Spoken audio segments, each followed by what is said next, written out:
Hey guys, I'm Alex. Bad news for this week. We will not have a new episode today, but never fear. I will have a kind of throwback episode to before Night of the Batman, or at least this new podcast, from my old What Mean channel, which is gonna be a Batman Forever commentary that me and Ben, I know you hear me mention him all the time from superhero stuff, you should know, me and him did a Batman commentary. So unfortunately, I won't have one out, like a new episode out today, but it's new to you guys. So, there's that, I guess. But anyway, so just hang in there. Be coming up in a few minutes from now, the full length commentary. So just enjoy that. There won't be an episode on Saturday either, but next week we're gonna totally just go in and catch up on Gotham Knights, the episode from this week, and then obviously the episode that's gonna be out next week too. So we'll be doing kind of a double. We'll do one on Thursday, one on Saturday. So look forward to that. And without further ado, here is a really good commentary that I did with Ben. So enjoy, guys.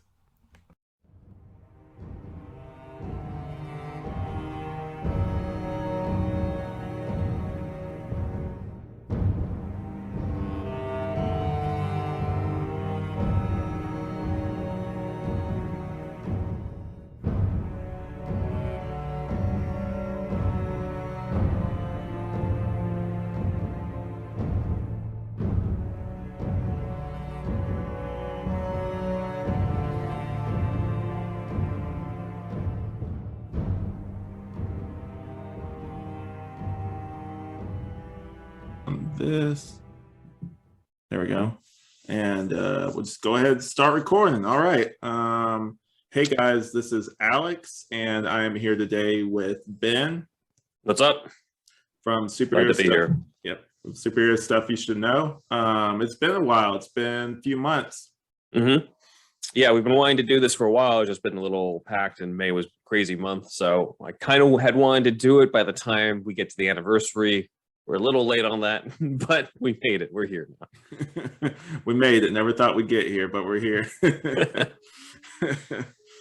But yeah, I guess I know you guys recently have been covering the Batman and Robin and Batman Returns and all that kind of stuff recently. Yeah, 90s Batman has been our main audience over at Superhero Stuff You Should Know. Primarily 89, but even the Schumacher stuff usually gets some good views, and there's stuff to explore. Every single time we're just like, what more could we possibly go into it? And then like there's something else that comes up. And we're like, you know what, we should probably explore that. Right. But yeah, we're here today to actually do something we've never done before, other than me doing a commentary on this. We're going to talk for 2 full hours and see if we can actually fill all that time. We're talk about Batman Forever, and I'm gonna have a lot of hot takes for this, so just get ready, I guess. All right. Looking forward to it. Yep, got my little official paper right here. All right. Yeah. So. Very good takes. So I guess we're going to do it where we'll coordinate hitting play on HBO Max. Yes. Okay. Sounds good. I already got it pulled up. All right. So it's really hard to like rewind and try to line it up with the streaming stuff. Yeah, I figured that. I mean, you're gonna get hit by severe copyright stuff. We actually have it as part of the video, so we're just gonna for anybody watching this, you put this in the background while you're watching the movie. We will not be showing the movie. Yeah, it's funny, but just before we start, I did I've told you about my old channel before, right? There was a commentary I did, and I guess this was before people started doing like fan commentaries of things, or it wasn't as much of a thing. And speaking of having the actual video there, I remember getting a comment or a few comments being like, I think it was for Mask of the Phantasm, and people just being like, what is this? There's not even the video up here. What's going on? It's not even if it's a reaction channel, you wouldn't show the whole thing. Yeah. I was just unless it's like a trailer. What do you guys want? Yeah. But yeah, Oh well, yeah, it is what it is. People, the internet's a center of negativity, I guess. Um, always, yeah. yeah, to get in the mood for it, I already told you about it. I got my official McDonald's. Hopefully, I won't get sued by them either for this. But I think it's been a while for them. So there's the Batman one, and I got the Riddler.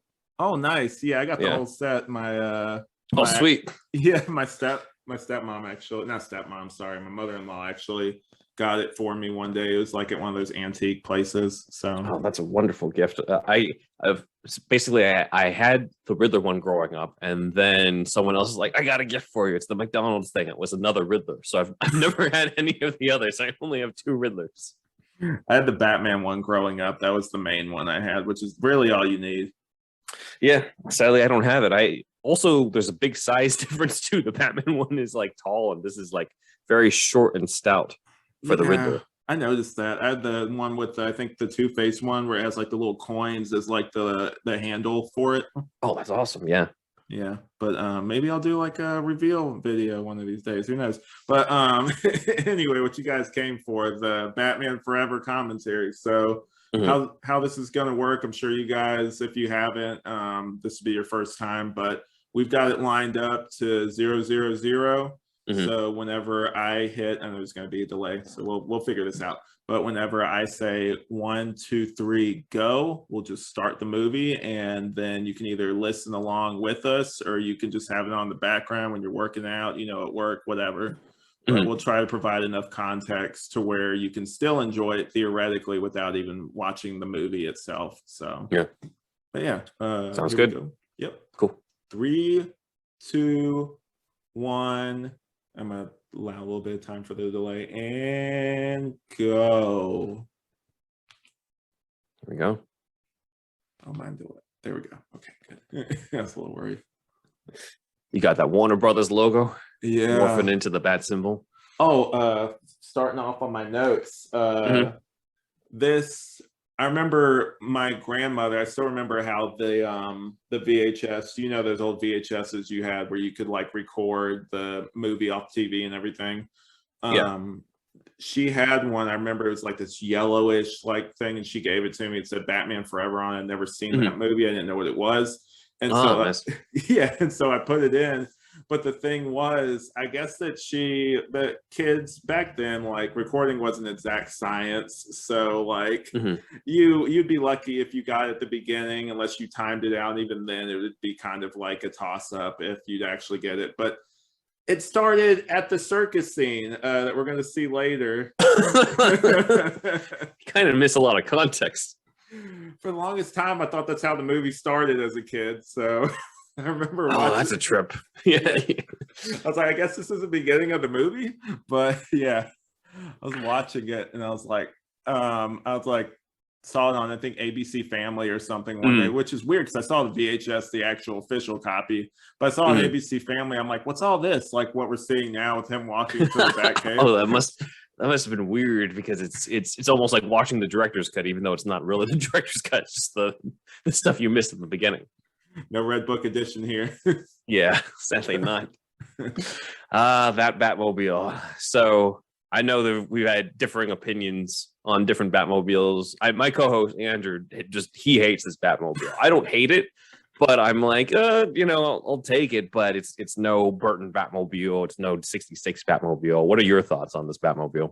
You know, I kind of grew up with this movie. It was one of my, like, I think I told you off mic. It's one Mhm. of my most watched Batman movies growing up. When I got a haircut, my mom got a haircut anyway. Like they would just put the VHS on for me while she Nice. got the haircut. So like, I honestly, it's one of those things I kind of can't separate it from the nostalgia. So I will always That's have true. like a little place in my heart for it. I like the flame, how it's kind of more stylized. It's kind of that weird, Sure. like I don't even know what the name for it. It's a different color red than what we'd normally see.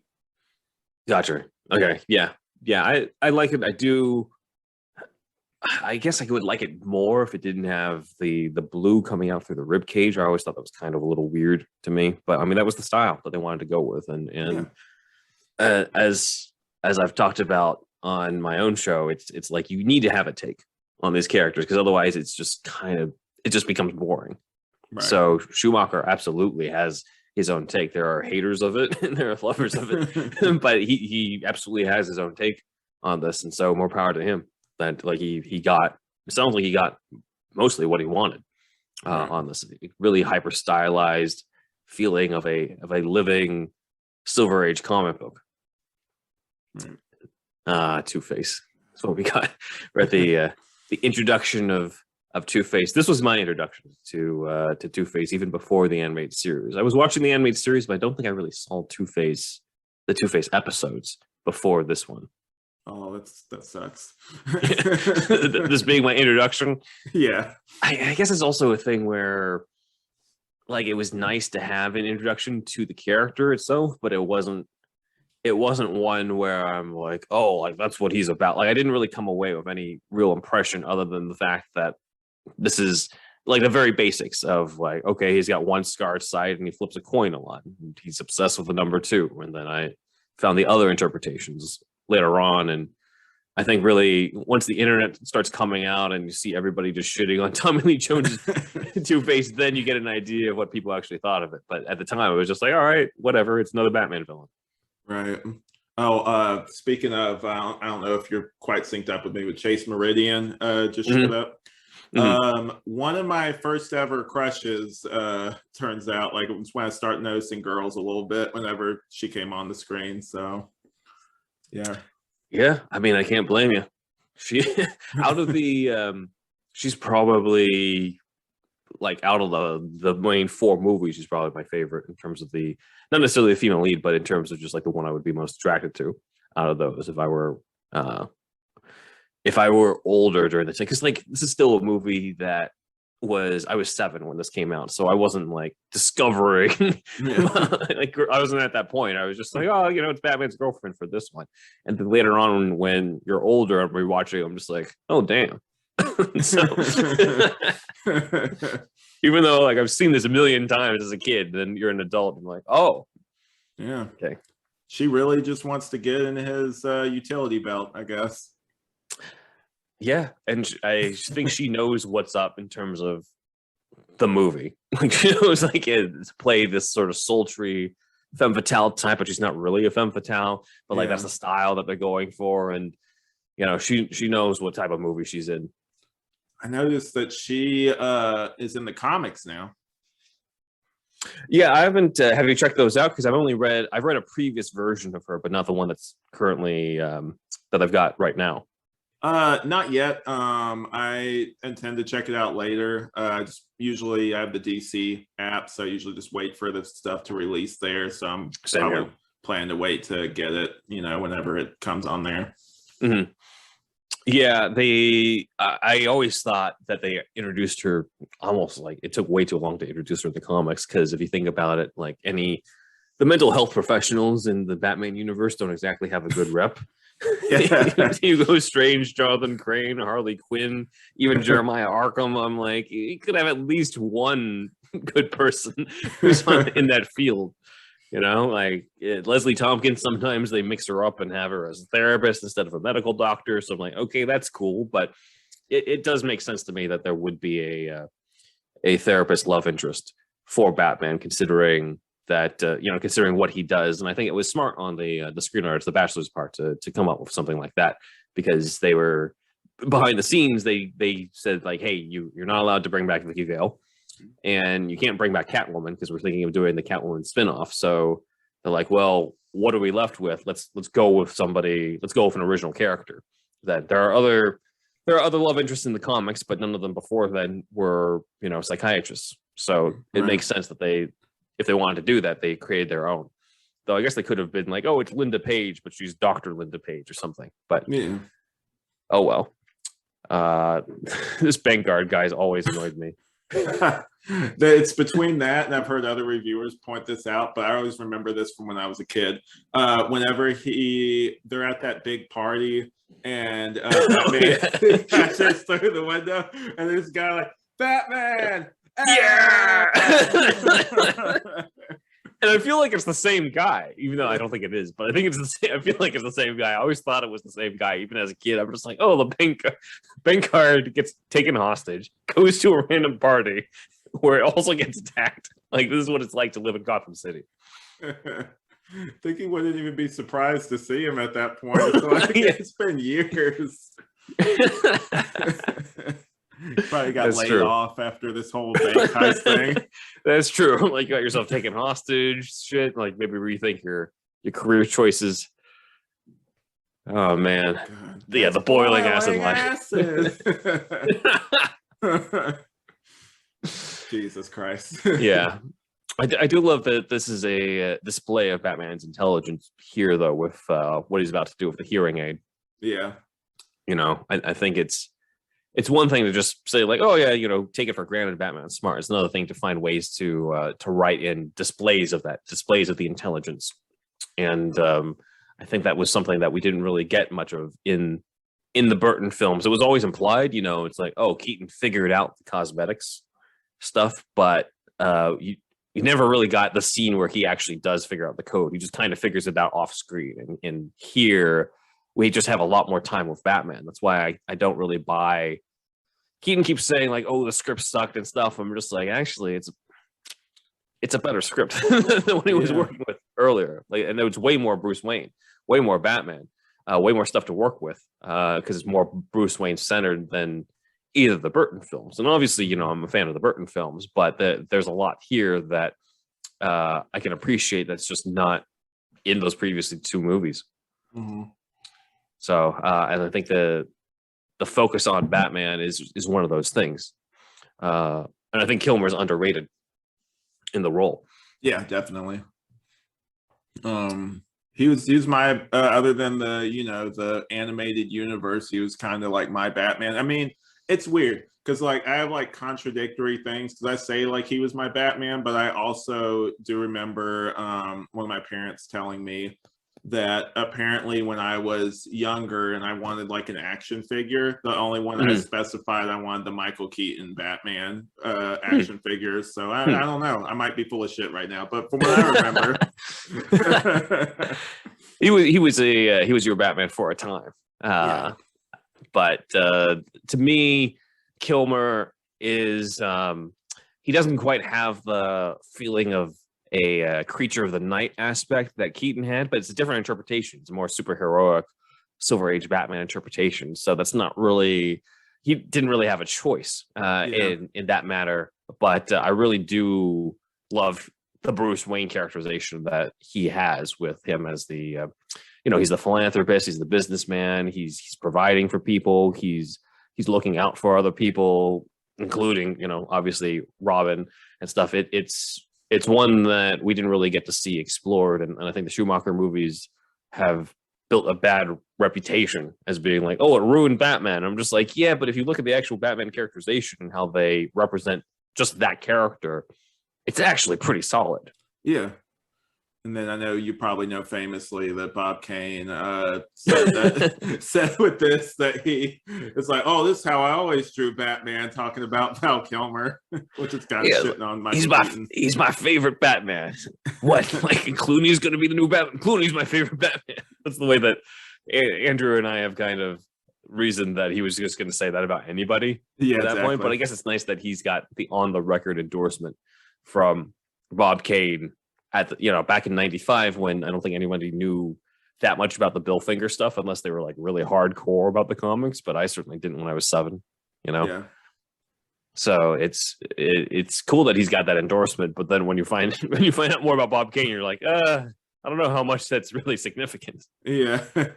I just feel like also not to be too cynical. It's like, yeah, he's the best Batman. Where's my check? Yeah, that too. It's like Warner Brothers. Come on. I gave them my stamp of approval. That's at least worth a few Franklins. Yeah. I see some Tim Bless broads in this picture.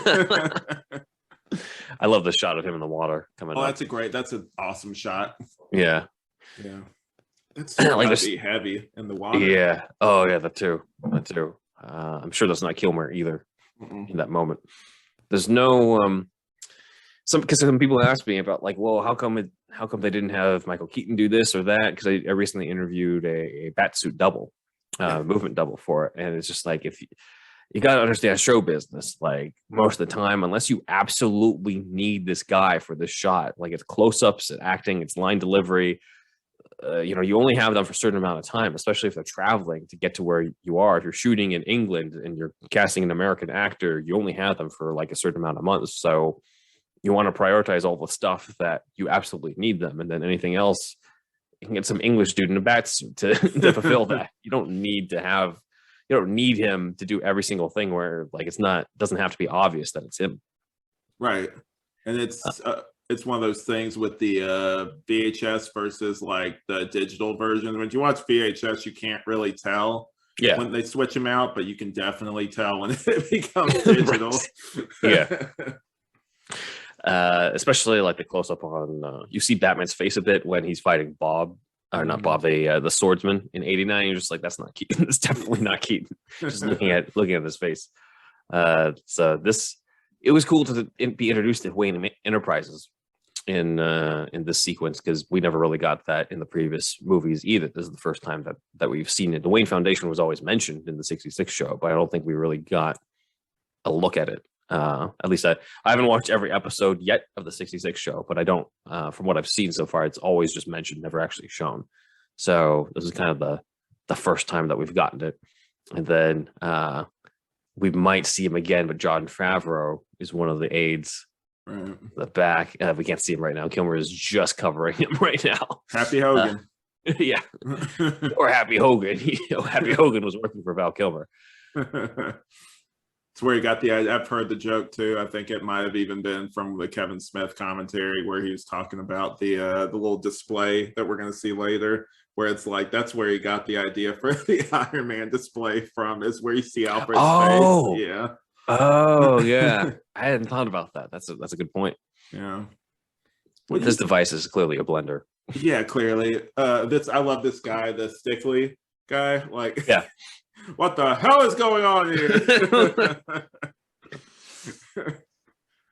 He line deliveries. Yeah, he knows what's up too. Yeah, he knows he's in the cartoon, like Joel Schumacher famously shouted before each take, apparently. Yeah. I mean, I know that was reported for Batman and Robin, but I'm sure some of that was in there with Batman Forever too. Yeah. Now the people listening were probably aware, but if they're not aware already, that the theatrical cut is not the original way that it was scripted in terms of the order of the scene. So the way that it's done here, the original way it originally was that the scene with Bruce and the future Riddler was actually going to be part of the opening of the movie. Then he saw the bat signal, then he went to the cave, suited up, and then stopped Two-Face. But in this version, it's been reordered. It happens afterwards. So people have brought up that in the theatrical cut, the flaw is that Edward Nygma becomes Riddler because Batman was answering the booty call of the bat signal from Chase Meridian. So technically, it's Chase Meridian's fault in wanting to bang Batman that the Riddler is created in the theatrical cut. I'm like, they do have a point there. Right. There's like a weird kind of, and not to say weird, it's kind of almost like a relationship thing they imply, like it's with Riddler, where it's kind of like he's almost in love with him, almost.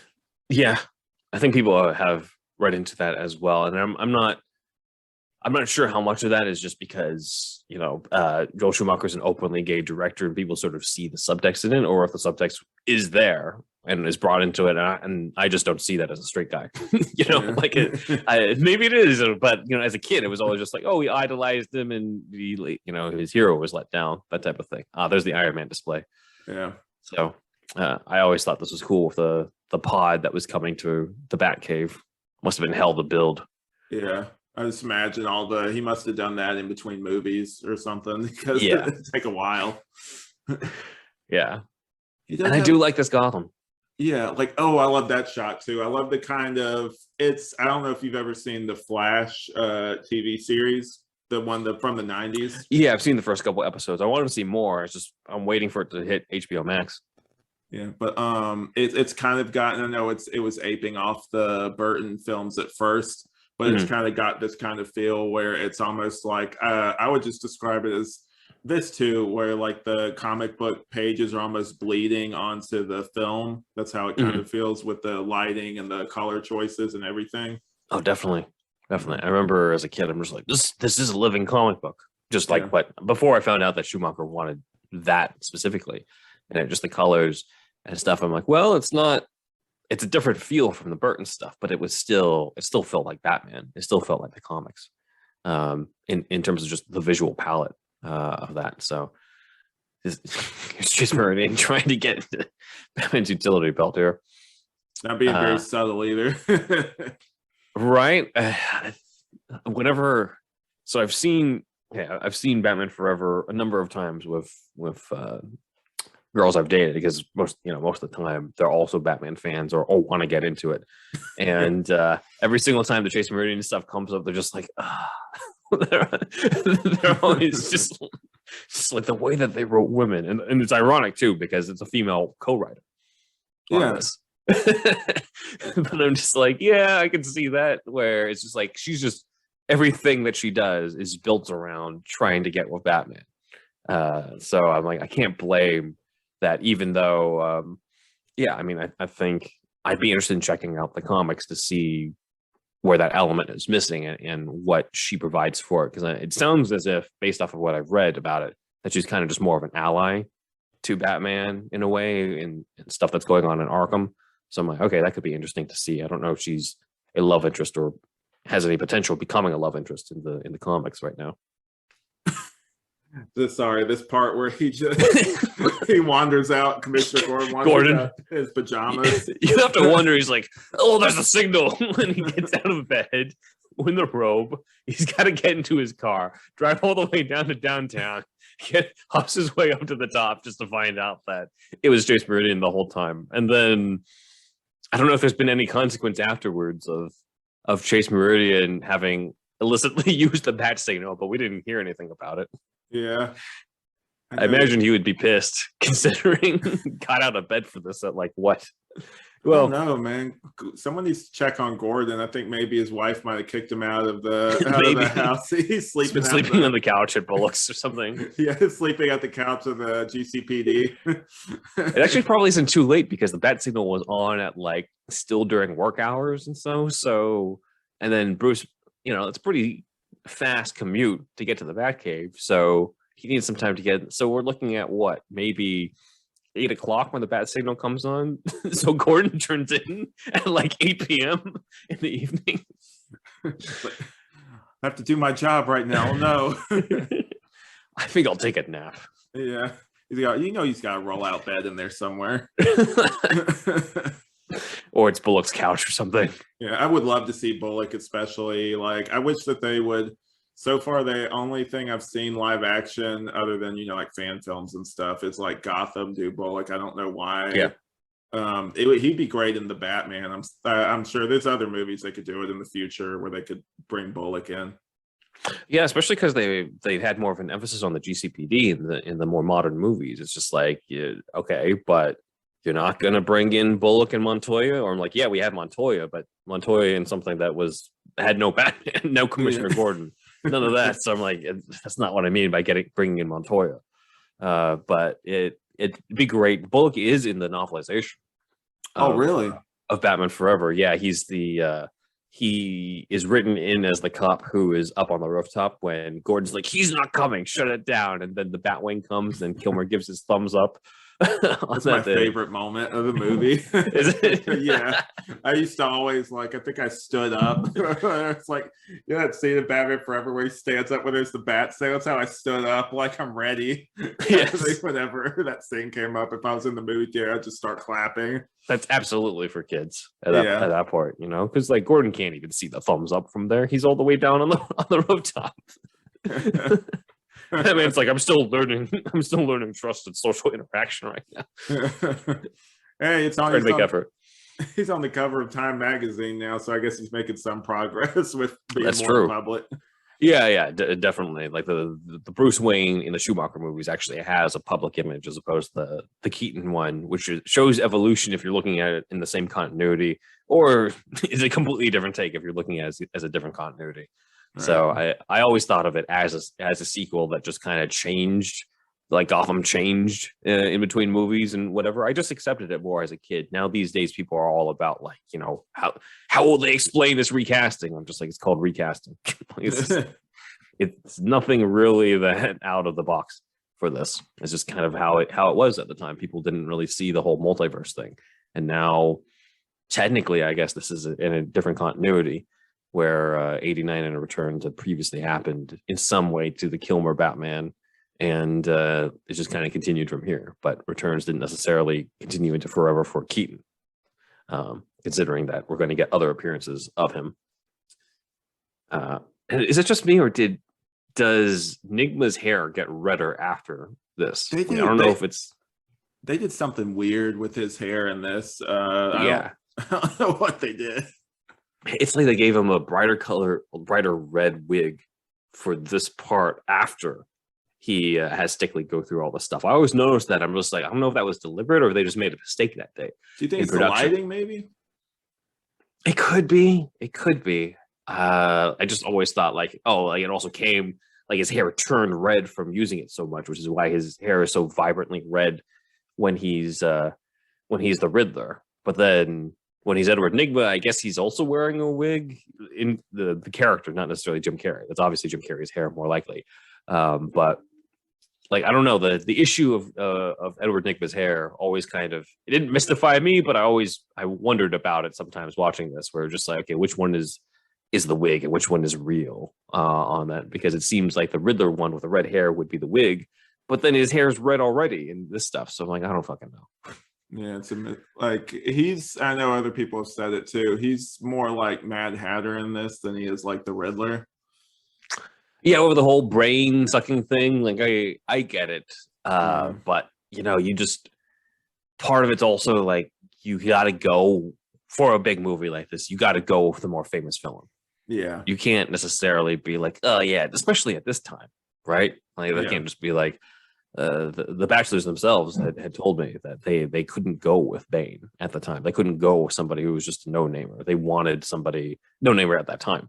They had to go with somebody who like anybody knew, because of the 60s show. They had to go famous on this. So it makes sense. And like, yeah, Mad Hatter's in the 60s show, but 1995, you're really going to put Mad Hatter in there versus the Riddler? No, you're going to put the Riddler in there. You're going to have, you're going to have Frank Gorshin get, reimagined and from another major actor, major star, because that's how you do it. Now, these days, you can kind of get away with it.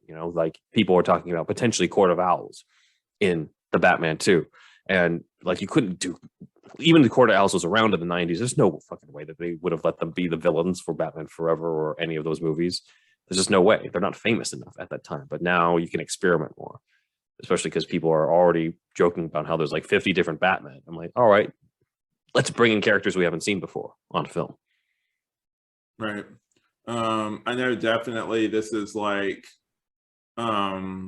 perfect. Like I would say that this movie, their interpretations of it, like there was a certain kind of movie being made in the 90s that I don't know if you could make today. But this is perfect for like a 90s Riddler. Like you can't get any better than Jim Carrey. Like it's the best version of what we would probably see back then. Mm-hmm. Yeah. Like there's no way we would have gotten Zodiac, Paul Dano, Riddler at 95. They're just like, you're crazy. It's what they would have said if they tried to make that back then. But now it's just like, all right, like let's see some. It's the time of reimaginings, whereas over here it was a time of like, yeah, let's bring this. Let's like turn this into a franchise. Yeah. Surprised love this character moment. Yeah. Go ahead. Oh no. I was surprised they have suicide in like this like mostly light popcorn movie. I mean, there's darker elements, but just having like a suicide, and even though it's fake, it's kind of interesting. I don't even remember if I knew what that was at the time. I think I just figured like, oh, Riddler killed a guy but got away with it.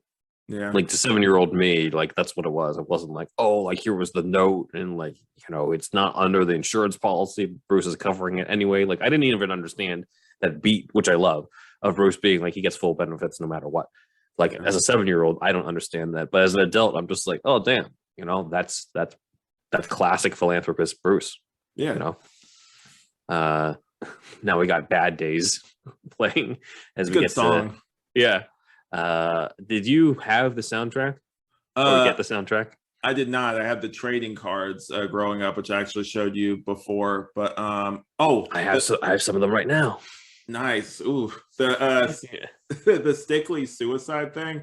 Like the I told you before that my VHS copy only picked up at the circus.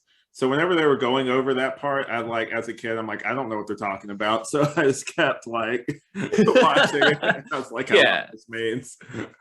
Also, like I was at the age where I'm like, I'm here for the vibrant colors and to see Batman kick ass, and that like I didn't really care what was going on with him and Chase Meridian. To me, it was just simple like, oh, like that's his girlfriend, and like, well, that's it. Like I didn't really care about the content of it until when I was older. When you start looking for different things, but when when you're the age that I was in this, like if I just see a bat guy in a bat suit fighting a bunch of henchmen, I'm happy for the whole Yeah, movie. exactly. But I know that lost my train of thought. But No worries. oh yeah, Right. yeah. With Nicole Kidman, I was thinking about that. Mhm. Speaking of like not being interested in the whole like kissing stuff, even though like I noticed like girls in there, it's like, oh, I like she's pretty and stuff. I think my dad, whenever they actually kiss in there, it's like Mhm. this is also Alex's childhood stuff. Because last time I talked about Nasty Penguin, this time I'm gonna talk about this. But they kiss in that bedroom scene that we see later, and I think my dad Mhm. wandered in, and he's like, "Oh, smoochy, smoochy." I do wonder what my parents would have thought at that time about it. With like Nicole Kidman is practically naked with the bed sheet on. Batman comes in, you kind of know what's up. Now as an adult, but as a kid, you're just like, whatever. It's adults doing adult stuff. Yeah. But I'm sure the parents are just like, where's this going to lead to? Because if they went with the Bachelor script, it would have cut to Batman with just the mask on, naked from the neck down. Whoa. And Chase being like, is it how come you didn't take the mask off and stuff? Like literally, he has sex with Chase in the original script with the Batman mask on. It's better And with I'm the like, mask on. I don't know about that. Kind of glad that was cut. I mean, there's a bunch of stuff that I love in the script that didn't make it into the movies that I wish was in there. The love scene, not really something that I was missing. I'm like, it's a good thing they cut this. It's a good thing they changed it, and it is what it is in the movie. The All-Star Batman. That's what I was referencing earlier. Yeah, with we keep the masks on. Yeah, it's better this way. Taking a page from them before they even made it. Yeah, Right, I must have read that. Did you already know about All-Star's reputation before you read that, or did you discover it while it happened the way I did? Here's the weird thing. When I was younger, I guess I was like it. It was around the time I was first discovering or getting back into comics, I guess I'd say, like really getting into them. Because I think the first thing that kind of got me interested again was there's a documentary called Comic Book Superheroes Unmasked. That was like one of my all-time favorites. And they talked about The Dark Knight. But even before that, I had like this book that my dad got me, which was like from the Adam West show all the way up to The Dark Knight Returns. And I remember seeing that image of like the Joker just spread up against that wall, and then he just snaps his neck, and I was like 8 years old or like 9. I'm like, what? It was like kind of upsetting. I was like, wait, what's going on here? And I got into comics later, but yeah, I read that, and I read the Strikes Again, and oh god, yeah, and All-Star, and I guess I kind of at the time, I don't know if it's an excuse or I was being an apologist, but I guess at the time I thought, well, this has to be parody. There's no way that like he actually is like, this is clearly him like messing with the conventions and stuff. I think it is. I think it is too. I think because his intentions in Dark Knight Returns are different from his intentions later on. Like Dark Knight Returns, he's on record saying, like, I didn't intend on making him an anti-hero. I wanted him to be a hero. I wanted him to be heroic. It's just other people took the dark anti-hero stuff from it. And I think he was kind of like, all right, if you like that shit, I'm just going to go balls to the walls with that and have him force Dick Grayson to eat rats in the Batcave and that. But, I was expecting All-Star Batman and Robin when I picked it up to be like, oh yeah, Frank Miller reimagines Robin's origin story the same way he did Year One, and this is going to be the ultimate Robin origin story. And then like the first issue, it's okay. I'm a teenager when it comes out, so I don't mind The fact that Vicky Vale is in like 3 pages, basically half naked. But I was like, yeah, we didn't really need that, but I don't mind it either. But then we get to the second issue, man, and then he's just like, I'm the goddamn Batman. He's torturing Robin. I'm like, I don't know about this. I will say this though, if and this made sense to me in my mind. I'm like, okay, if we're going by this is a prequel to the Robin that we saw in Strikes Again, if he's like mentally tormenting this kid, then it makes so much sense why he's so messed up in that book. Yeah, and I think that helps explain it. I do like the overall idea of Batman being completely clueless how to raise a kid. I just think it could be portrayed a lot differently. And here we are at the beginning of the movie. So did it start right with this part? It wasn't even this part. It was the part where it was like, I remember the exact line because I watched it so many times. It's like, I think it's when he says, radio detonator. That's the first You didn't think line. It's kind of strange that there was no Warner Brothers logo, there's no credits, it's just the lights came dark and then suddenly it's Tommy Lee Jones yelling radio detonator. I'm like, I guess in my mind too, I kind of was like, well, I guess I'm not missing anything important, like if she started recording here. It's true. Maybe thought it was like the credits and then Two-Face takes over and that's it. But it is the I guess opening on the deaths of the Graysons and stuff is kind of true to some of the original drafts for the '89 movie when they tried to make it more of a Robin origin movie. So that's an interesting sort of reimagining of this, because I'm trying to put myself in your shoes as watching this for the first time and seeing this is the beginning, or not this part, but the radio detonator part and everything on, and seeing all the other things as your introduction to those versions of the characters, and it reads a lot more interesting in some ways. But this is, I think, it's not the very first time they did it, but it's the first time they did it on film where they did the Graysons origin. And they decided to do the whole thing where like the uniforms are like the future Robin suit, even though like his Robin suit's obviously a lot more stylized and darker than the traditional one that they got here. But it's a nice, they got, even back then they had Easter eggs. Yeah. And then also, like, what do you I wanted to ask you this, it's not even something I wrote down, but Sure. what do you think pisses you off more in terms of like the origin thing? Joker killing Batman's parents or Two-Face killing Robin's parents? Neither one pissed me off. But if I were to choose if I were to choose, I would say Joker killing Bruce's parents. Gun to my head, right? If I had to pick one, it'd be Joker killing Bruce's parents would be the direction I wouldn't go with, because that's not what was in the original script.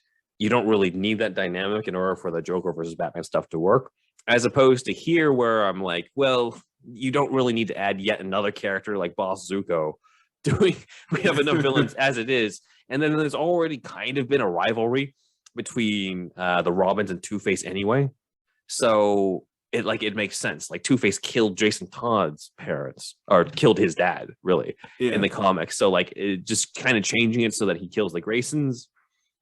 It's not too bad. And also, I guess if I were to, when going by the movies, right? Going by the movies, I would pick Two-Face killing the Graysons over Joker killing the Waynes, because like in '89, it feels like what it was, which is like the last minute twist they added in the rewrites, as opposed to here it was always there. But if I were to go by the comic stuff, Joker killing the Waynes, I'm like, okay, that kind of fits Joker's character, as opposed to like I wouldn't really want Two-Face to kill the Graysons in the comic continuity, because I always like the idea of Harvey Dent being redeemable. Yeah. Even though he does commit crimes and stuff, but him flat out killing the parents of one of the Bat family members, that's when you're just like, you're in irredeemable territory here. I think it's fine for this version of Two-Face, because he obviously doesn't get redeemed. He gets, he takes a bath at the end of the movie. But in regular comic continuity, I wouldn't want that to happen. Kind of excuse it more when it's Jason Todd's dad, because of the fact that Jason Todd's dad was mixed up and stuff. He was like a henchman type as opposed to like just clearly innocent people Right. in this. So that's why I'm like, if we're going by comics, then no. But here it is. Sorry, I was just radio saying detonator. I just remember this. I remember the tracking lines and everything. Oh Whatever. Yeah, it came up and then it being all blurry and everything. Yeah.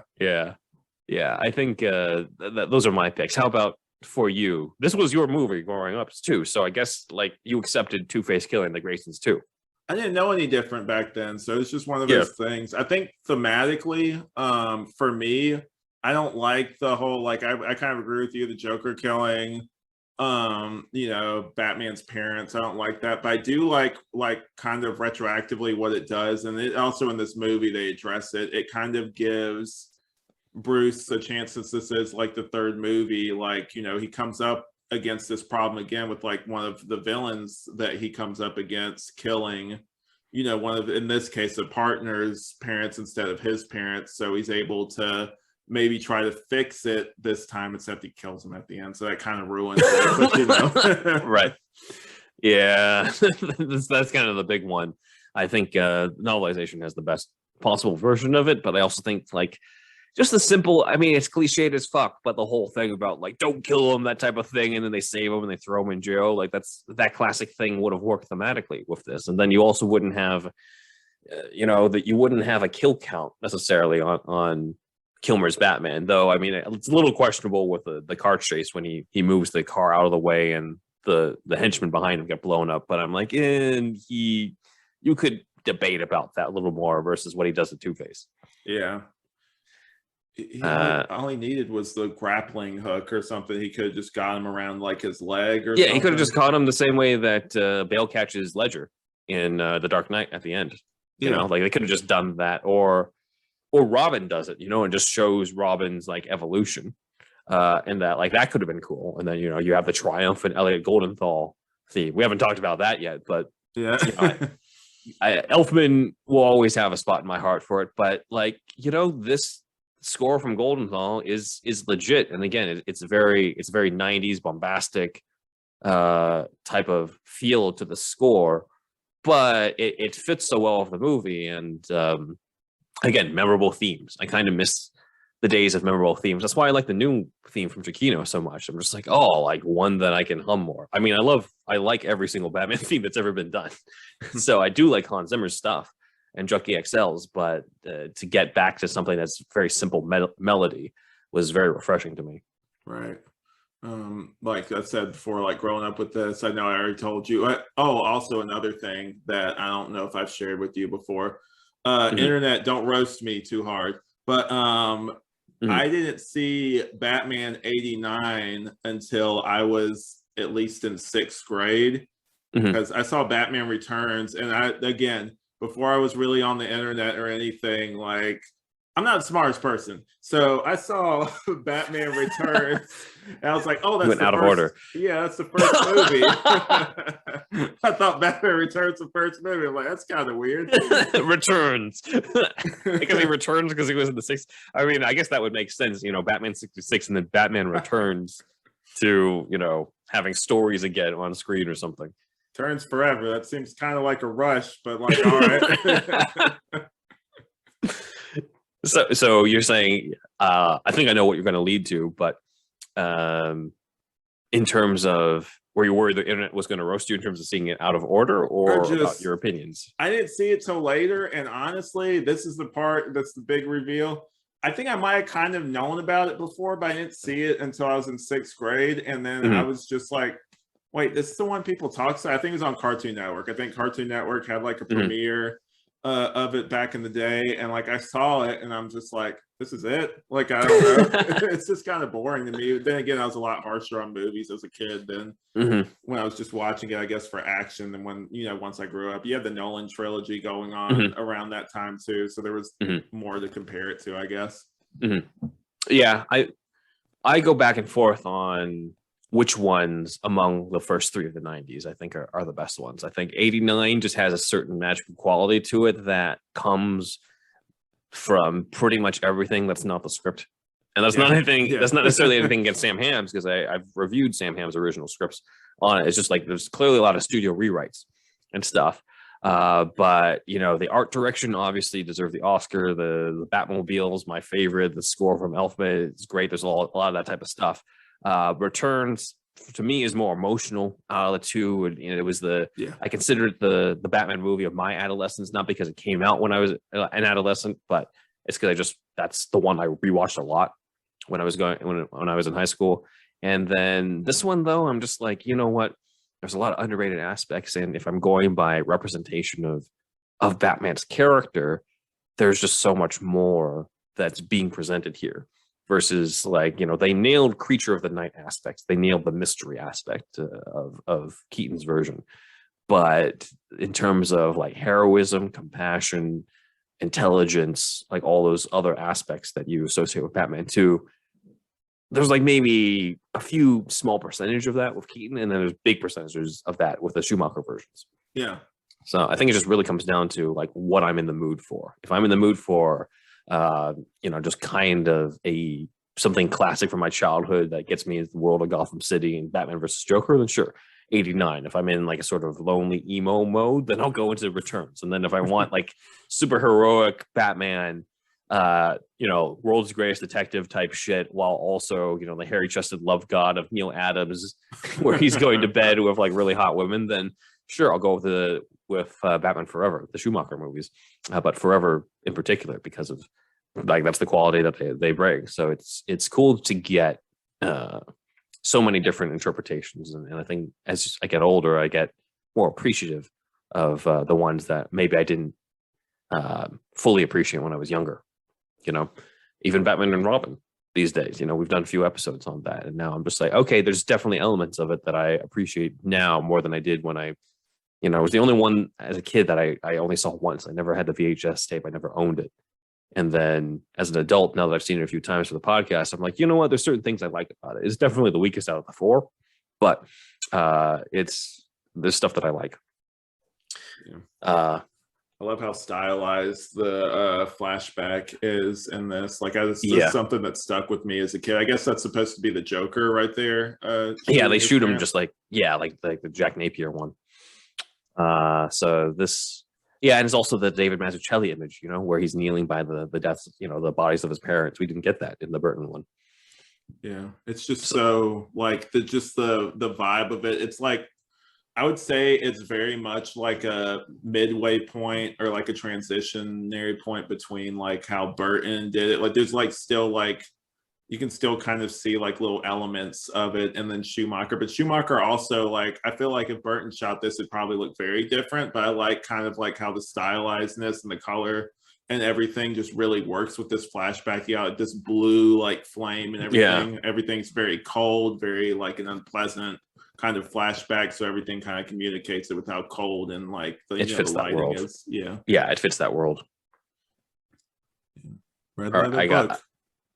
Yes. I wonder where that's gonna go.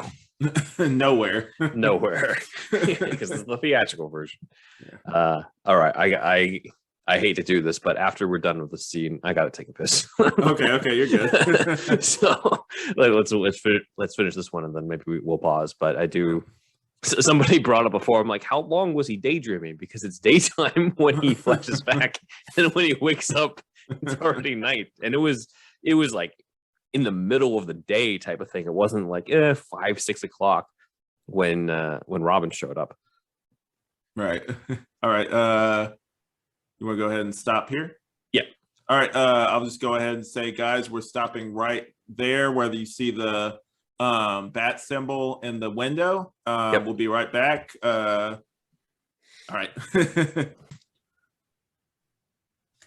Hey, guys, we're back. Andrew, sorry, Ben is ready. The guy next to you. But yeah, he's ready. So we're just going to go ahead and start it back. I refilled my official McDonald's licensed Batman Forever mug. We got, just go ahead and show it for the product placement, I guess. Hopefully it won't cause you to have to deposit and go need the bathroom later. Yeah, hopefully I won't get flagged either. But yeah, we're just going to go ahead and start. You ready on your end? Yep. All right. We stopped at the Batman symbol being Yep. right outside the windows. We're just going to start right now. I know I was watching one of your recent episodes, or it's one of the Patreon ones where you're talking about Michael Go, and definitely is one of the underappreciated Alfreds out there. I feel like if you've played Alfred and your name is not Michael Caine, you're an underappreciated Alfred. Yeah, like, I feel like most of them are just kind of not seen by the public eye as or recognized as much compared to Batman fans and compared to other Alfreds who've been played. But yeah, this is the Alfred of our childhood right here of this Alfred. So I don't know if I'm to the extent where I hear his voice in the comics, because my co-host Andrew, he does. I'm like, oh, that's interesting, because like I grew up with all these movies, but I don't think I hear it so much in the comics. But it is a voice of Alfred. Like it is one where like you hear it, I'm like, oh, that's Alfred's voice, which is why it's trippy when if you watch Michael Goff's previous work, and it's his voice coming out, but he's playing villains, and you're like, this is trippy. Right. I don't know if you saw, I know on the Patreon you mentioned some of his previous work. Have you seen, I actually saw it recently, Sleepy Hollow, the Tim Burton movie? Yeah, that's another example, right?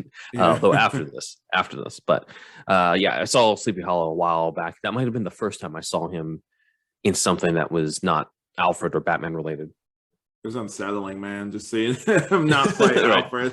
Mm-hmm. But yeah, like this is also one of my like scenes I just remember from childhood. Like I think I have this scene basically memorized of them chasing them. What's the weird in the 90s, I don't really remember because I was a kid, was like the whole piercing thing like a really big thing back then? I feel like it was like, it's a sign you're a rebel. And then now these days is like it's so common that you're just like, all right, whatever. Yeah. But at the time it was just like, oh, these are edgy people and stuff. Right. So Two-Face is firing this thing. He moves the Batmobile to get out of the way. However, the henchmen don't, and they get blown up. So I guess there is a debate on how responsible is Batman for that in this. I feel that Batman dodges to get out of the way, but it's on the henchmen to to do the same thing. Right. Maybe not do the same exact move, but at least like swerve a little bit or whatever. But it's not, I don't think Batman deliberately swerved out of the way so that Two-Face would hit his own men. Yeah. Those masks, I don't know, those masks are pretty tight. So I'm guessing that probably some of their circulation to their brain is probably cut off, if I had to guess. Yeah. That's gonna be my excuse for why Batman's not at fault. It's their fault. They saw the rocket launcher coming. You heard him screaming. They could have moved. Yeah. But I know the Mr. Sunday Movies has the whole like Batman kill count video that went around, and even Zack Snyder acknowledged it. So that one counted. And I'm like, oh yeah, I guess, but is it really? So at some point, Andrew and I are going to do an episode about the kill rule and no kill rule, and which ones kind of count in the movies and which ones don't. Because like you've got ambiguous ones like that where you're just like, I guess he's partially responsible, but is he really? Not really, compared to like the Two-Face one. Like, yeah, it's not really his fault that Two-Face fell, but he didn't do shit when Two-Face started falling either. Right. As opposed to here, I'm like, there's not really much he could have done from the Batmobile to have prevented those guys from getting hit.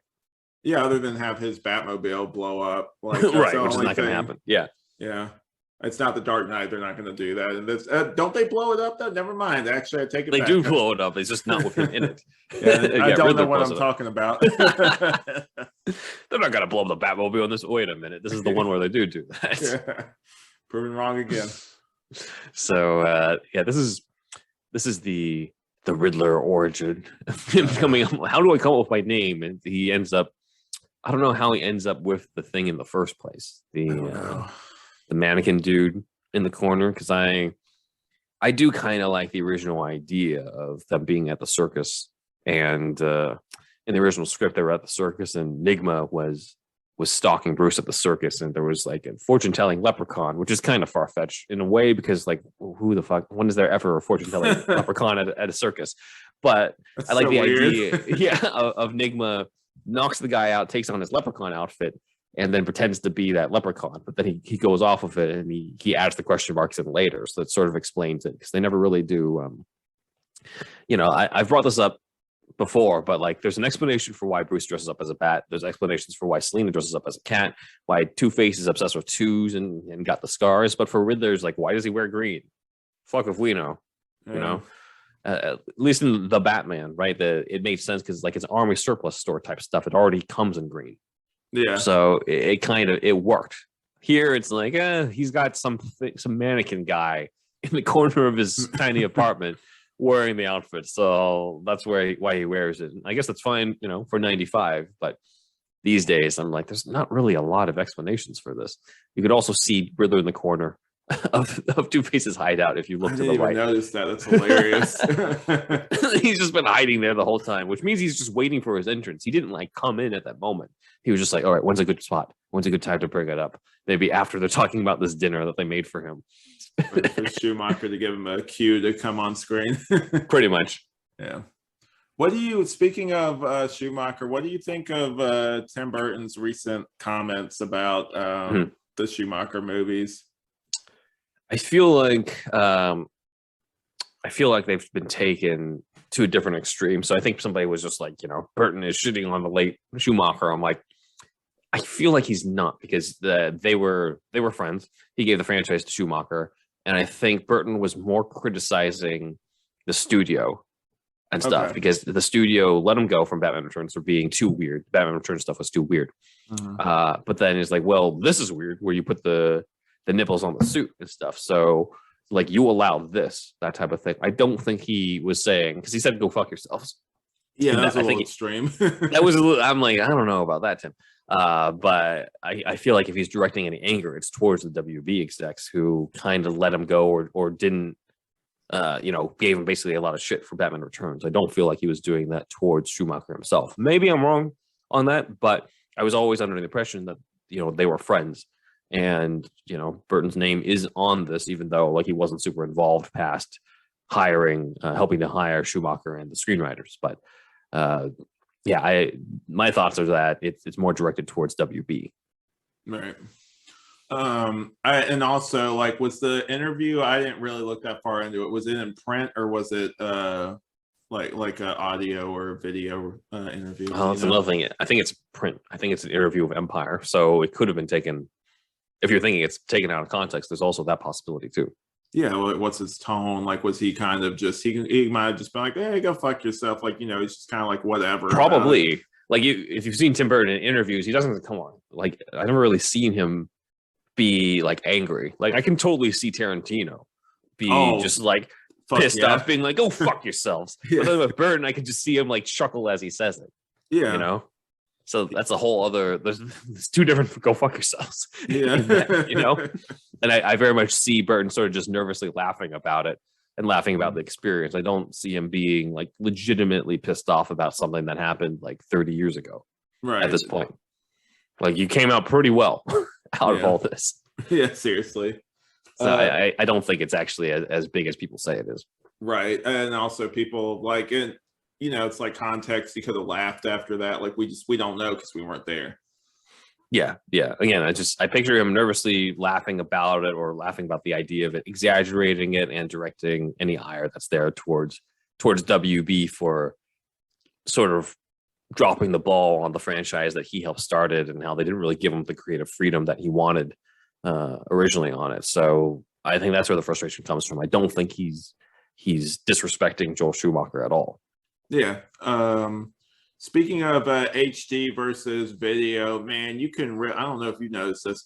You can really see on Riddler the makeup line, like under his like. Oh, mask. I can see that. I can see that now. Yeah.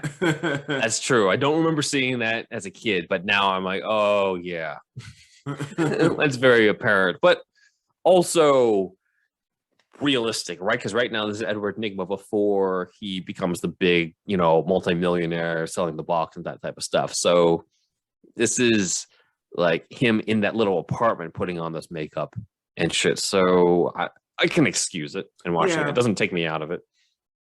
Also, the difference to HD and video, I've noticed this when on a rewatch. They as far as I know, every time with Two-Face's costume, one side is basically the normal business side, but they definitely do change up the other side. Like they'll Yeah, add like little yeah. different elements to the suit and everything. Mhm. Something I didn't notice on the first time. Yeah, they I think they just wanted to go all out with the costume and you know, I know that we're used to the animated series sometimes, there's just the whole black and white thing, but I think they just wanted to, you know, go flamboyant, spice it up every now and then. They really love their art direction and costume departments and this, and it's, I'm sure it was a lot of fun for them. This is probably my least favorite scene right here with the laundry. I just, even as a kid, I thought this was lame. I don't know what you felt when you first saw this, but I was just like, like you really think this is cool, but I don't know what I thought about it. It's one of those scenes I just kind of watched. I'm just like, okay.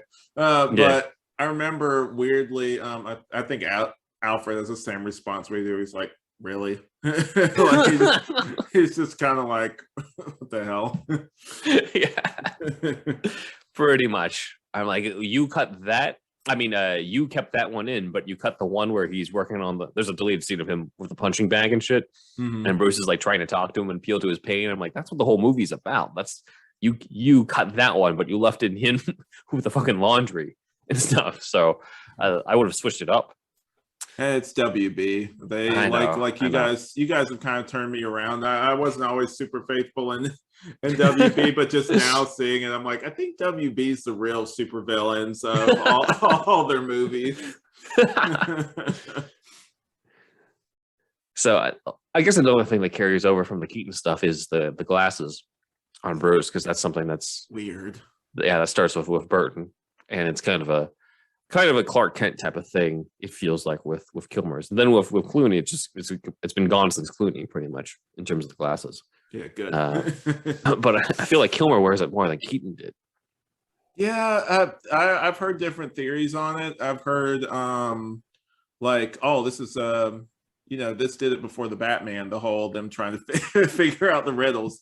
But like the whole intelligence. If you have Riddler, then yes. Oh yeah.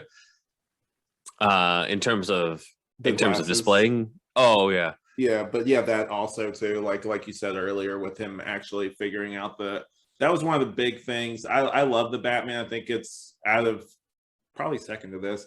I've seen the Batman just multiple times. I'll have it on in the background, but nice. I love that Alfred and that actually helps him solve a lot of the stuff. I think that's really cool. Yeah, and I think there's a bit of a debate about that because other people are just like, Alfred does it for him. I'm just like, Alfred really doesn't do shit if you think about it. Like, he does figure out the cipher, but like Bruce still figures out the next 5 steps. They gotta give him something, man. Yeah. I love that there's this bulldog that's been hooked up to the box. Yeah, it's really weird. Even as a kid, I'm just like, what? This is there for humor and stuff. Yeah. What I think is weird is that there's this huge green ray that's coming out of the window from every household in Gotham, and nobody's just like, this is fucking weird.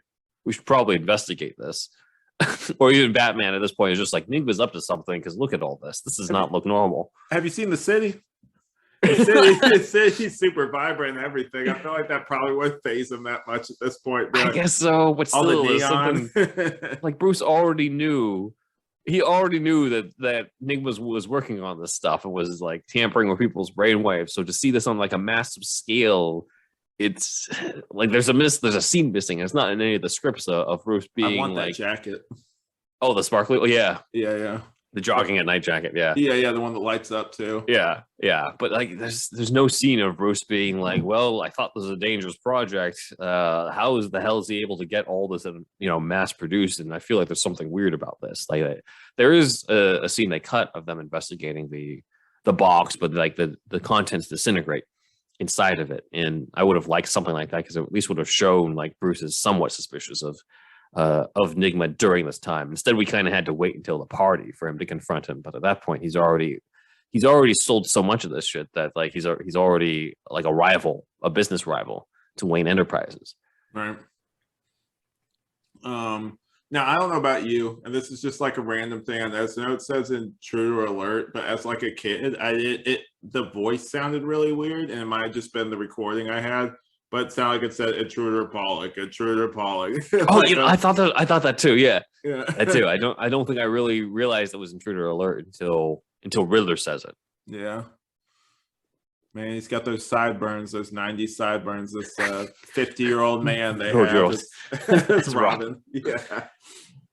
I do think this movie would have been better with a younger Robin, with Yeah. like a, just get him at like 18 even, like he maybe, it's a little older, but when they cast Tom Holland as Spider-Man, like sure he was actually in his early 20s, I think, but he didn't come off like he was in his early 20s. He was able to act younger and act like, okay, this is believably a sophomore in high school or junior in high school, but they just didn't do that at this time, and it's I think it's to the detriment of it because of the fact that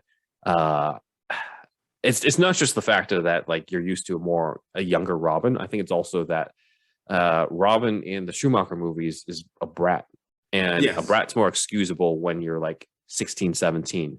When you're 25, close to, getting close up there to 30, then you're just like, okay, you're just a piece of shit. Like you're just an asshole. Yeah. At that point, you see it, you're a lot more forgiving when it's a young kid, and it's supposed to be a young kid since it's Robin. So I think that's why it doesn't work, even though I think Chris O'Donnell does what he can with it. He's just given the material that makes him unlikable in this version of Robin. Yeah, I definitely agree with that. I know that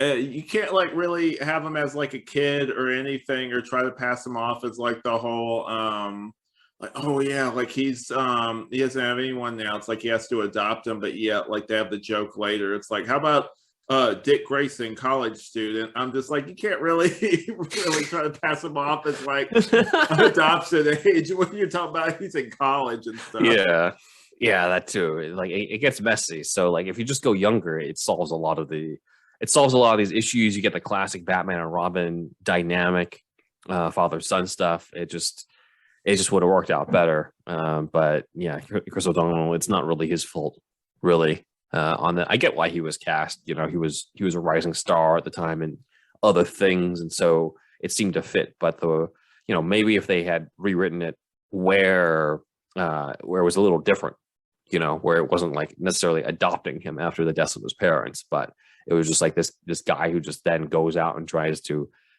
go after Two-Face, and Bruce knows that pain and tries to mentor him and help him, then that would have been different versus like, I'm going to have you stay at my place and bribe you with burgers and a motorcycle, all that type of stuff. It's like they were trying to add in the traditional Robin elements, but they weren't accounting for how they were changing the traditional Robin elements. Yeah. I know that with I know we're both not really a super fan of this, but Titans, if you were just to cast like and I know the guy that plays Jason Todd is probably around the same age, but just someone who's like you said with the Tom Holland thing, is kind of passable as like a younger kid, or could play like maybe at the most like 14, 15, maybe even 16 if you want to push it a little bit, then like that would be better than like this person who's clearly like an adult. Yeah, he's clearly like, they probably, I've heard the joke too, one of my favorite podcasts talked about it, where they were saying like they're closer to age, they probably went to high school together. Like man, I hate how the car looks right here. The rabbit ears when it's split up. That's why I don't like the split fin. I'm fine with it having a fin. I know Andrew just hates the huge fin. I'm like, I don't necessarily hate it, but it is a little weird. It's that giant, and that it splits like a rabbit. And it has rabbit ears like that. But like if it's a smaller fin, then that's classic. That's fine. No. We got these prostitutes, I guess, like which then plays weird if you have a Tom Holland type as his dick, to be fair. But also, to be fair, you didn't have to write this in the script. It's weird. It's a weird scene, even as a kid. I like the neon gang. Like I think that's a cool element. The dragon. I remember just being like, kind of like thinking I forgot what the guy's name is. It's something dragon though. Yeah, Don the Dragon. Yeah, I think. I remember being like just thinking that was cool. I don't know why. Probably because it might not fit. But I know recently they did it's like this Batman comic. It's seems like it's kind of in the future. I think Bruce Wayne is supposed to be dead or something. Maybe I don't remember. Is that Future State either that or Dark or something? Detective? Maybe. Oh yeah. That era. So do they have this type of gang there? The neon guys? Not really. Just more the aesthetic of it, like the Oh, neon okay. kind of. Yeah. Yeah, like I think it would fit.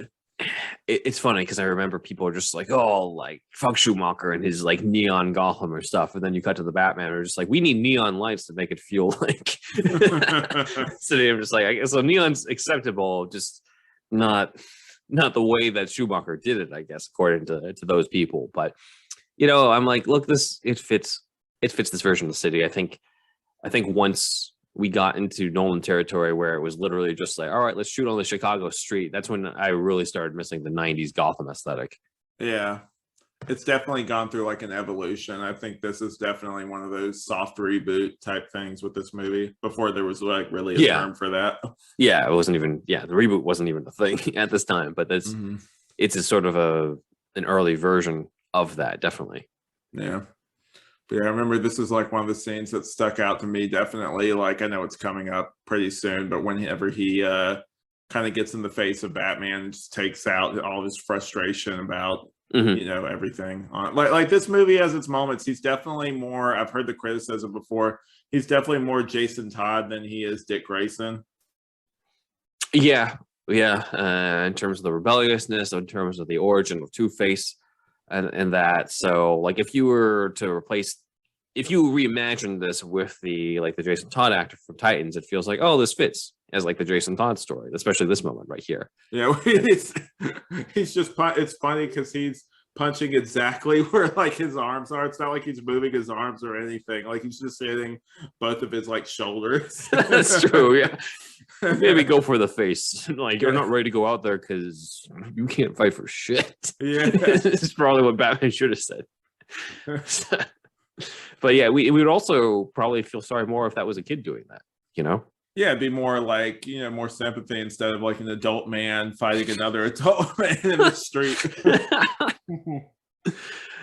Yeah, so that's one of the big things. And then it's that aspect. And then I think I've always appreciated Chase Meridian, the idea of the Chase Meridian character. I just think that it's been dated in terms of how much she's centered around him. Yeah, the execution just being so centered around him. I'm just like, you could have done a lot more subtle ways of doing that than what happened in the Bat Signal scene. And also just the fact that the amount of women I know who are just like, ugh.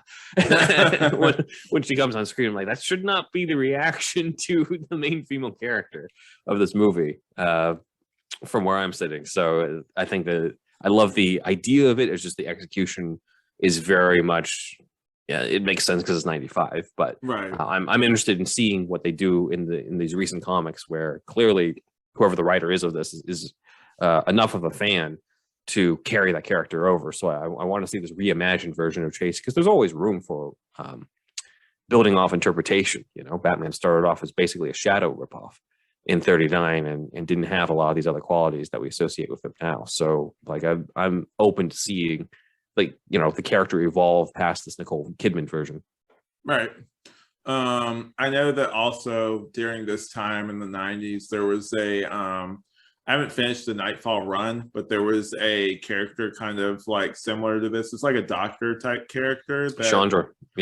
Yeah, that he was into. I thought for some reason, because I was introduced to Nightfall around the same time too. There was like a kids novelization. I got that. It blew my mind too. I'm just like, Dick Grayson becomes Nightwing. There's another Robin. There's a dead Robin too. Like, what the hell? It just What's introduced going me to like, it introduced me to like what was beyond what we had seen in the movies. And I remember seeing Dr. Chandra consulting, and just because of the fact they were both doctors, I'm like, oh, maybe this is what Chase Meridian is based off of. And then, I read through it. I'm just like, oh, this doesn't seem, it seems like their main similarities are love interest and our doctors, but they're very different doctors. And but it would have been interesting, Yeah. You would definitely be casting more along the lines of Halle Berry than Nicole Kidman too, if you were going to be doing Chandra, which also could have been interesting, could have been the first African-American female lead in a Batman movie. Before Catwoman. Yeah, she's great too, by the way. Zoe Kravitz. Oh yeah. And before Catwoman in the Batman. Yeah. Uh, I was thinking the Holly Berry Catwoman Oh yeah, movies no, no, no, technically, no. technically beat that one. Eartha Kitt even before that, but that was TV. Yeah. Uh, I love the fact that Enigma has his own fake mole to match Wayne's in here because Yeah, of I how didn't much he wants to go. replicate it. Yeah, I didn't really pick up on like some of that stuff, like, but now just watching it as like an adult, like you said, you pick up on like other little things, like he wants to be him so much that he even replicates like even like what some people would consider like imperfections, like a mole on like your face, like he even Yeah. does that. Mm-hmm. That's why I also think that this version of the Riddler is underrated. I mean, I guess okay. So you did your hot take on stuff. But my hot take on this is that I think I like Riddler's origin in Batman Forever more than in the Batman because Wow. yeah. Because first off, we get way more Riddler in general of Mhm. this, but I also think it's just way more personal between Nigma and Batman in this one. Like in the Batman, it was just like okay, he does look up to him, he's inspired by him, and you need that for the arc that's in that movie, and it works for that movie. But here, but I mean, there wasn't really anything super personal against Batman or even really Bruce Wayne. I mean, yeah, he does go after Bruce Wayne, but there's all those fan theories of the Batman about whether or not Edward Nashton was the son of that reporter who was killed, and the timeline just doesn't match up for Yeah. that. But that would have made it more personal if we thought that Thomas Wayne killed his father, then that would have made it personal. But it's just kind of like, no, he's just picking Bruce because he's the son of a guy who was corrupt at some point and corrupt people screwed him over, as opposed to this one where it's like it's very much against Bruce Wayne. It's very Yeah. much him versus Bruce, and there's an explanation for the double identity for Riddler. There's an explanation for the costume is in a practical way where much like Bruce is both Bruce and Batman, Nigma is Edward Nigma, corporate businessman, and the Riddler at night. Like they have this parallel here that I really love. On top of that, so I think that yeah, to me, this is probably still my favorite Riddler origin because I like the personal connection that comes about from it. I like the explanation for the costume that comes out of it. That's it's not the leprechaun thing from Yeah. the script, but it's still an explanation that it makes sense that he would disguise himself in the bright green and the mask and the red hair. Because he has an actual public persona as opposed to most versions of the Riddler. Everyone knows it's Nigma. Everyone Right. knows it. Like, there's not really much of a point for him to be wearing it. Here, there's an actual purpose of the costume. So that's my take on it. Doesn't mean that I hate the version of the Batman. I like the version of the Batman. I thought Paul Dano was great Oh in it. yeah. But if I were to look in terms of representation of the Riddler character, this one still has a lot going for it that I think people overlook just because they're just like, it's Ace Ventura as the bad guy. Like you're skipping out on a few things here that they added to it that you've been overlooking just because it's Jim Carrey. Right. I know that definitely I was thinking about it while you were talking about it, and I feel like he's like a dark mirror image of Bruce, even down to like they look alike kind Yeah. of thing, and like Mhm. the whole vibe of like you said, the personas and like the whole Riddler thing and the Batman thing. Like I definitely do think it's like Riddler is who Bruce Wayne would be, I guess, if he didn't have like a moral compass or anything, because both of them are very like smart and intelligent in what they Yeah. do Mhm. and everything. And like it's kind of like, I guess if his parents never got killed and he never like developed A like sense of morality. yeah, like he was just all about himself and furthering his own, basically like real life millionaires like Elon Musk and stuff like that. So Mhm. but yeah. Yeah, I mean, people have brought up how foreshadowing a lot of Enigma's tech here. It's kind of those 3D TVs. There's the whole privacy issue with like Yeah.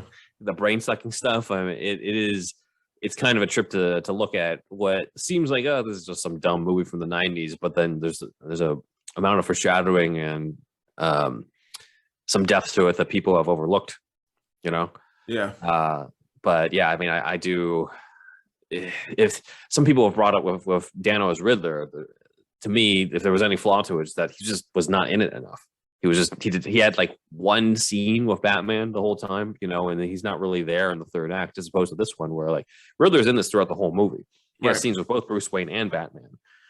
He's part of it throughout. So that's why, even though I really like the interpretation of the Batman, I still feel like this is still the top version so far, out of the two movies. Right.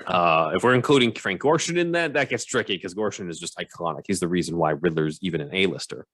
So it's difficult for me to rank them. I think we're just blessed with so many different great Riddlers in general. There's not until we get to the Jared Leto's of Riddlers. So far, I think we've gotten pretty good luck in terms of the different interpretations. Even the one in Gotham, I like Corey Michael Smith in Gotham. I think he was good. I thought the writing was convoluted, but like it was still cool to see a modern traditional Riddler. He had the green outfit, the bowler hat, all that type of stuff. It's kind of like what people point out with Penguin, but same thing with Riddler, where it's sort of wild to see all the different directions you can go with these villains. Right. I know that definitely with him, I haven't finished the series yet, but one of my favorite things, and I promise we'll get back to what's on the screen, but definitely with him, one of my favorite arcs, I guess, was when they finally discovered it was him doing stuff. There's that moment with them in the snow, where it's him and finally he confronts Edward Neyman. He knows basically he's done all these terrible things. I think that was really cool. And I feel like if they stuck to that series would have been so great if they just focused on you don't have Batman yet. Just Commissioner Gordon can solve these mysteries and these different crimes until Batman is ready. I feel like it'd be one thing. Just pick a lane. I feel like for the most part, I love Hugo Strange, but I feel like it feels like each season they're kind of trying to find out what kind of show they're making. I feel like it doesn't have a consistent from season to season. It might have got better later, but I feel like they didn't really have a solid this is where we're starting and this is where we're ending type thing. It's a weird mix of this is a prequel to Batman. Batman's not here yet. This is Gordon's stuff, and then this is stuff. It's a Batman show. It's just not Batman yet. It's a weird mix of right because on one hand, especially season one, it's okay, we're figuring out it's Gordon's story. With some of Bruce in it, and then later on they're just fuck it. Oswald's calling himself Penguin. The Riddler's the Riddler. Joker's Joker in anything but name. It's all there. He's just not Batman yet. All these people show up, but here's the classic part of him coming out of the fire. Oh, I love this moment. Even as a kid, this is one of my favorite moments. I remember actually getting the haircut. That's one of the moments I remember watching. Just stays in my mind. But I remember even playing with the action figures. Speaking of, I had I don't know because I wasn't around, but I know '89 got a huge merchandise push. Yeah. But I know with Forever it definitely did too. And I grew up with I had the Two-Face figure. I actually have a funny story with that. My dad's dog bit the foot off the Tommy Lee Jones figure, and so I was really upset. And so my dad, he got me a new Two-Face one, but in the meantime, he actually really appreciated that. I was telling my wife, I actually prefer the version he got, but he made out of duct tape a foot for it. He rebuilt a foot for it. So I just appreciated that, and I'm honestly, I could get the original figure for it, but if I could find the one with the duct tape foot, that would matter a little bit more. Speaking of something you associate with your dad, I got this Batman Begins figure. You can see the bite marks kind of in the head. Oh damn! I think I have that one. Yeah. Yep, that's. I had the change Bruce where it's Kilmer, but you put the Batman cowl and stuff on him and other things, except it's not the suit at all from the movie. It's got these green wings, and I was just Weird. What the hell is this?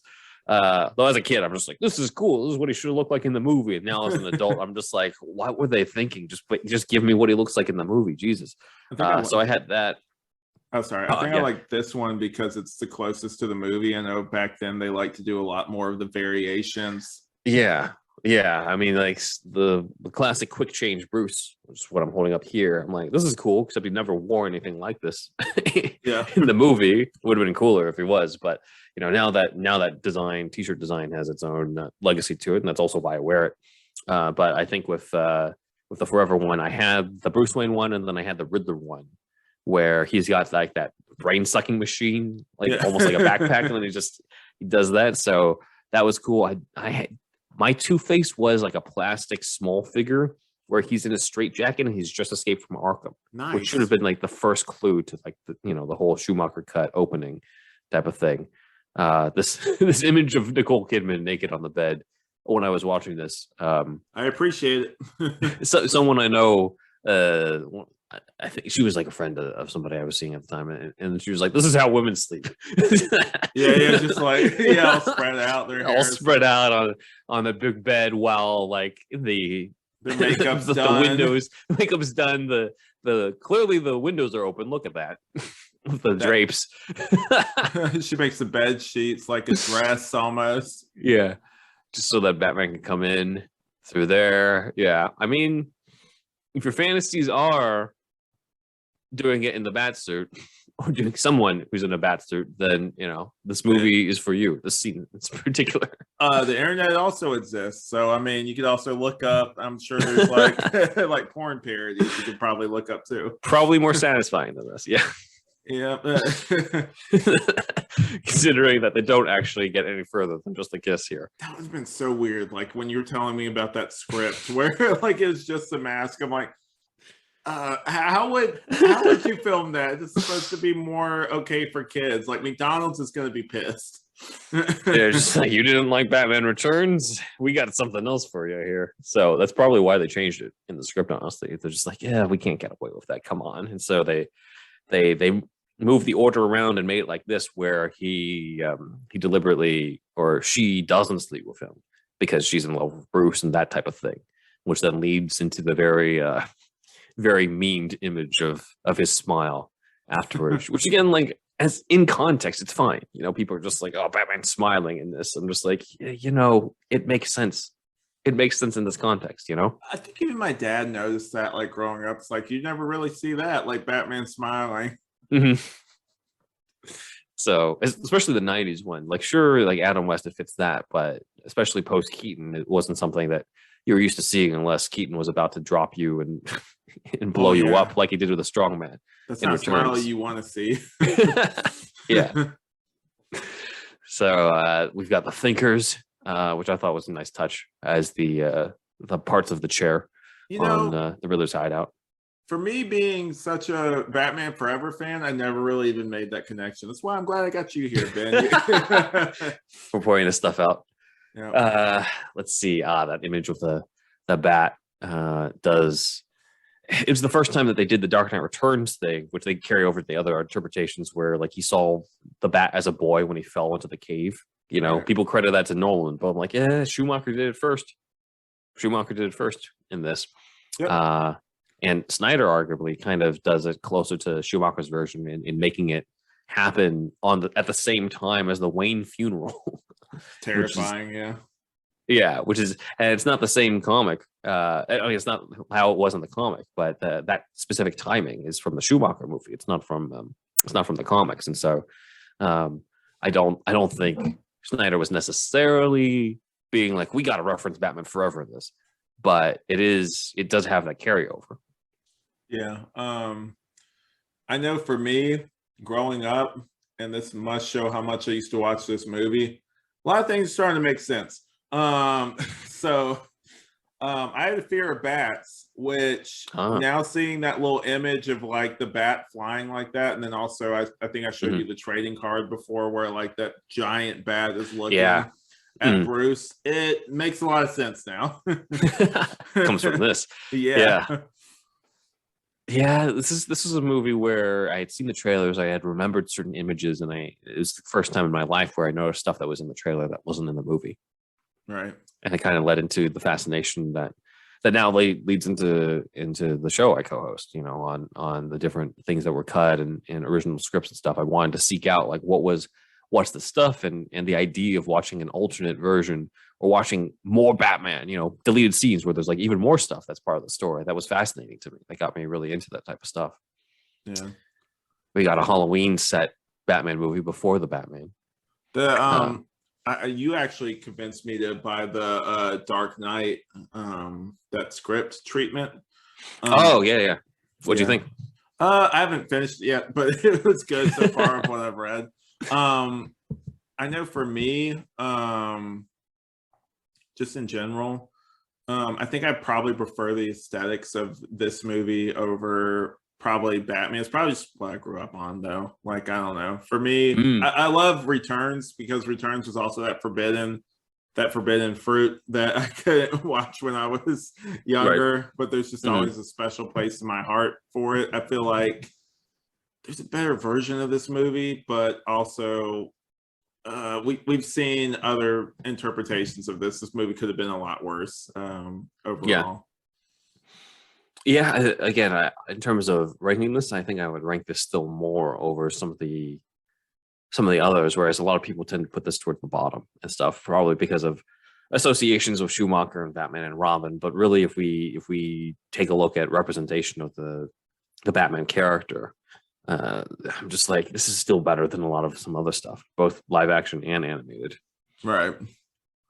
Have you seen, I meant to ask you this, have you seen the, I know I've tried to look for it online, the Red Letter book cut of this? Have you seen that? Yeah, the Red Book edition. I've seen it. The thing is, they fuck with the color grading so much that this is my problem with a lot of fan edits, is that if it's not seamless, if it doesn't look like the movie, then like it just feels very obvious. Yeah. And so they try to make it look darker, almost like black and white-ish. I'm just like, yeah, you didn't need to do that. Like, it was fine the way that was. They added some Burton flashbacks to the Death of the Waynes, where I'm just like, I do like that, but like, I like how it was done in this one too. So I've seen it. My favorite fan edit of this is called the virtual work print edition. And all it is they just seamlessly put in the deleted scenes from before. They might have cut some stuff from the deleted scenes, just stuff that didn't fit, but overall it's pretty much the same type of stuff. So it's the closest, and even then there's a bit of a jump when you get to the Batcave scene, because you don't know that Bruce has amnesia at that point, because we don't have that deleted scene, and you don't know the whole significance of the journal, because they cut the whole thing about like what he originally thought the journal entry meant. So you're just like, this is kind of a random weird detour of getting into the Batcave. Yeah, like that was something I even noticed as a kid. Like, it was just one of those things where I'm like, I guess they're just flashing back to like his parents' like funeral and everything, which, to be fair, it's something we've never seen before in live action or anything. So like, fair enough, but like without the context, it's almost like you probably could have just cut this part and it would have been fine. Yeah, because it's just like, oh, I keep having these dreams, and then the payoff is like, this is how I became Batman. I'm like, okay, so the payoff of this is the very obvious origin story of what happened. And I'm just like, yes, I've been burying this image of seeing the bat in the cave, and just like, okay, but we already know you're Batman. It doesn't give us any new information other than like, in this continuity, this is where he saw the bat. I'm like, okay, I guess that's cool, but yeah, I didn't really understand the significance either, because it just falls flat in this version. It doesn't pay off what it was originally written to pay off. So then it's just kind of this weird subplot that doesn't tell you anything new. They did really good casting with the younger version of Val Kilmer here. It does look like him. Yeah. A lot like him, yeah. Mm-hmm. I hate that you don't see the giant, and I know like people have made fun of it. I know, speaking of Mr. Sunday Movies, I know that he made fun of whenever he's got his arms outstretched like this, and they start in the deleted scene? Yeah, start playing some romantic music behind it or something. It's context, like it is. It's when you realize that is the moment where he's sort of having to let go of the trauma in a way, or overcoming some part of it. That's what makes that scene such a special one. A special one to me as a Batman fan, but also as a fan of this movie, where I'm just like, yeah, I'd love to see like, to me, the Schumacher cut basically just needs to have those two scenes that have not been released, which are the basically saying the payoff of this flashback was supposed to be reading the journal and believing, based off of reading the journal, that he was responsible for his parents' death. And then you would need the other part about the amnesia in order to make that Batcave part make sense. Everything else, I can pretty much take it or leave it. Excuse me. Like the whole like ending at the end, where it was originally a different shot of Batman and Robin on the rooftop, looks cool. Do I need it? Not really. It would have been better, in my opinion, if I know they kind of like, I know you've seen this deleted scene, obviously, where it's like, does it ever end? Like, I like that. But if instead of like the framing of them standing like this with like their arms like on their shoulders, if it was more of a replication of the first movie where it like pans up and then it's like them from like behind with like their capes flowing, like, I think that would have probably been better than what they did. Like, it's, I don't know.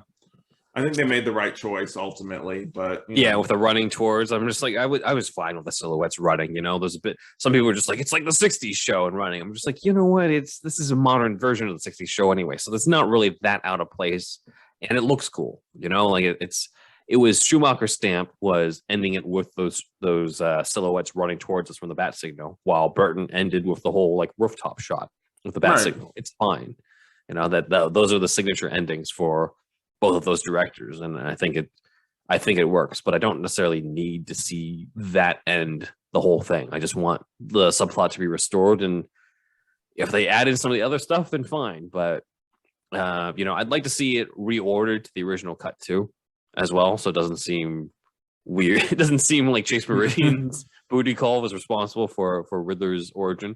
But those are pretty much the main things. There are different flaws as well to this movie. I'm sure some people would be like, maybe cut how many times Two-Face flips the coin in here so it doesn't seem like he's just trying to get the scarred side. But I'm like, that's a small thing, but you really need to, like, you would have to cut those parts out and then figure out re-editing the score at the same time. I'm like, this is a lot of work just to cut out something that, I think most people watching this are not really going to give a shit about. Yeah. It's only really hardcore Two-Face fans.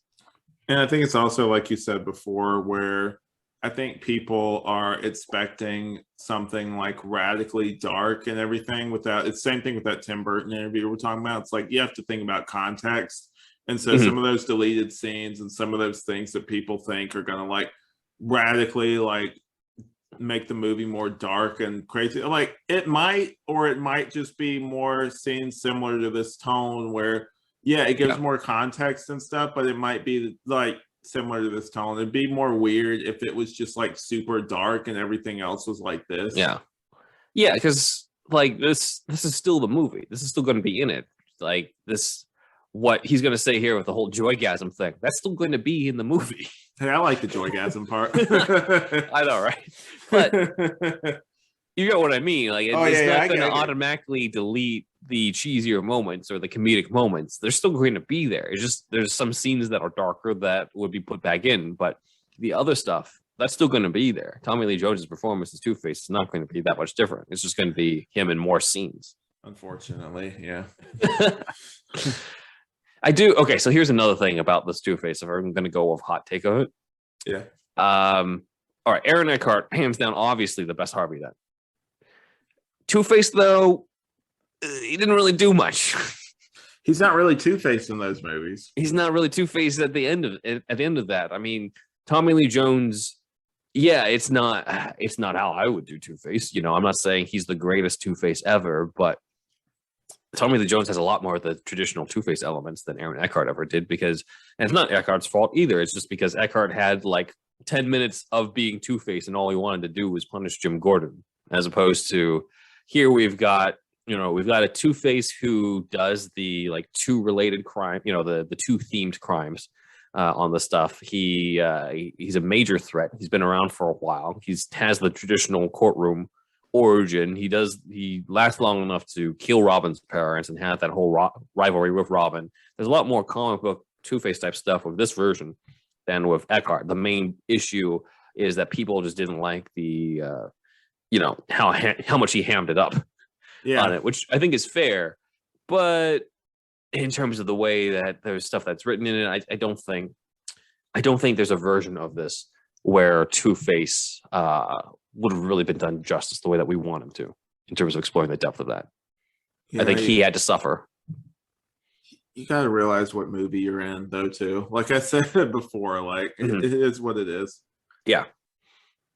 I think, because I've been going back and forth on this. I mean, I think there's just no way to do the whole like Harvey Dent and he was my friend and have that type of depth that they had in The Dark Knight when he had that turn and how tragic that was. There just wasn't really a way to fit that in this movie when you already got Riddler and Robin's origin and Bruce figuring out his own origin, plus the Chase Meridian subplot. Like Two-Face is at the very bottom of priorities at that point. In which case, like you kind of just, he's in there because you needed another villain because the studio wanted another villain.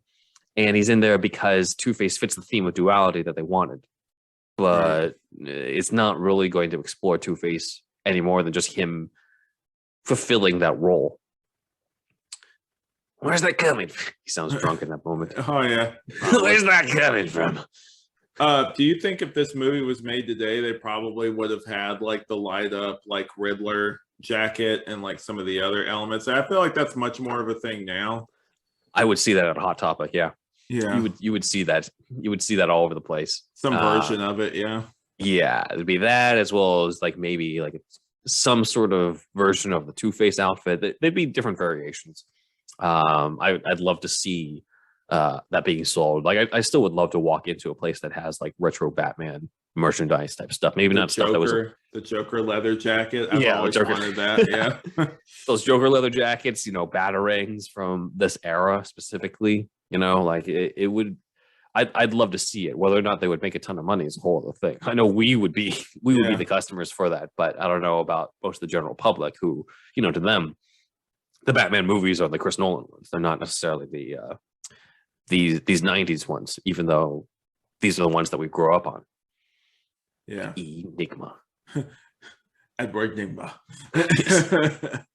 This is the part that was just like, I don't know what they're talking about. Yeah, that's the one thing I don't really like about this version of the Riddler is that he mainly leaves riddles for Bruce Wayne, not for Batman. And the riddles are clues to his identity at some point. So I guess he just wants Bruce to figure out at some point that it's him, as opposed to like the traditional idea of him leaving them for. There's the ass shot. Yeah, that was weird. Like there was like a weird like they made a crack in the ass too. That was kind of weird. Just in case I have to use the bathroom. Yeah. Thanks, Alfred. It's like, what did Christian Bale tell? Make sure there's a zipper in the suit. Yeah. Yeah. Well, it looks like he had some sort of zipper or something in there. Yeah. So this is also, I didn't realize this until later on when we was doing the Michael Goff Alfred, but Michael Goff's Alfred never really he was never in the same room as Bruce when he was in the Batsuit in the Burton movies. When it was Batman Returns, they would communicate, but like Batman would be in the Batmobile, he was in the Batcave, like that type of stuff. But I think this is the first time that in this movie earlier when he changes, that's the first time we see Michael Goff on screen next to a Batman in the Schumacher movies. So right. I thought that was kind of cool, but I didn't realize that was an opportunity he didn't really get in the Burton ones. Right. I know definitely just speaking of like just growing up, I guess like psychologically ingrained with me. I remember this part where like I think it's Robin screams like woohoo like that.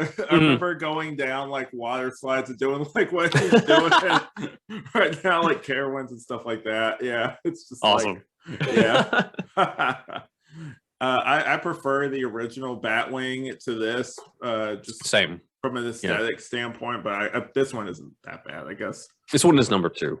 Yeah, this one would be number 2. Yeah, I don't love the one from BVS. I don't love it either, but I still rank it above the one from Dark Knight Rises because I was like, "What the fuck is this?" It's a crab. when they first announced it, like I call it the Bat. This is Morgan Freeman. I'm like, why? It doesn't look like one. It doesn't look like one at all. They went so far into like the functional aesthetic that it looked like a parody of a real life aircraft because like it's supposed to be functional. I'm just like, this does not even look like a real life thing. Like at least with a Snyder one, they did they did the route in the Snyder one that I thought they should have done for Dark Knight Rises, where it's just like, okay, it's a stealth fighter with kind of a bat theme to it. It's more muted compared to the ones in these 90s ones, but Right. you can kind of see the realism mixed with Batman. But like, I don't know what the fuck they were thinking for Dark Knight Rises. I got a gift. Hopefully they won't listen to this. I got a gift of that toy from somebody, and I'm just like, this is going for Toys at Tots because I'm not keeping this. It's the Tumbler. It's basically like Sky Tumbler. That's what it is. I excuse the Tumbler a little more just because of nostalgia. I think for Batman Begins and stuff, as well as like kind of the bat aesthetic that we talked about in the Batmobiles episode, but the bat, I'm just like, fuck no, that's not the Batwing. Yeah. That's an immediate like no, and I'm usually pretty forgiving about these different vehicles. I pretty much like every Batmobile to some extent, but like that Batwing, I'm like no, terrible. Yeah. You suck my battleship, which I think Andrew might have brought this up or something, but like I'm surprised there wasn't a Batman Forever battleship tie-in.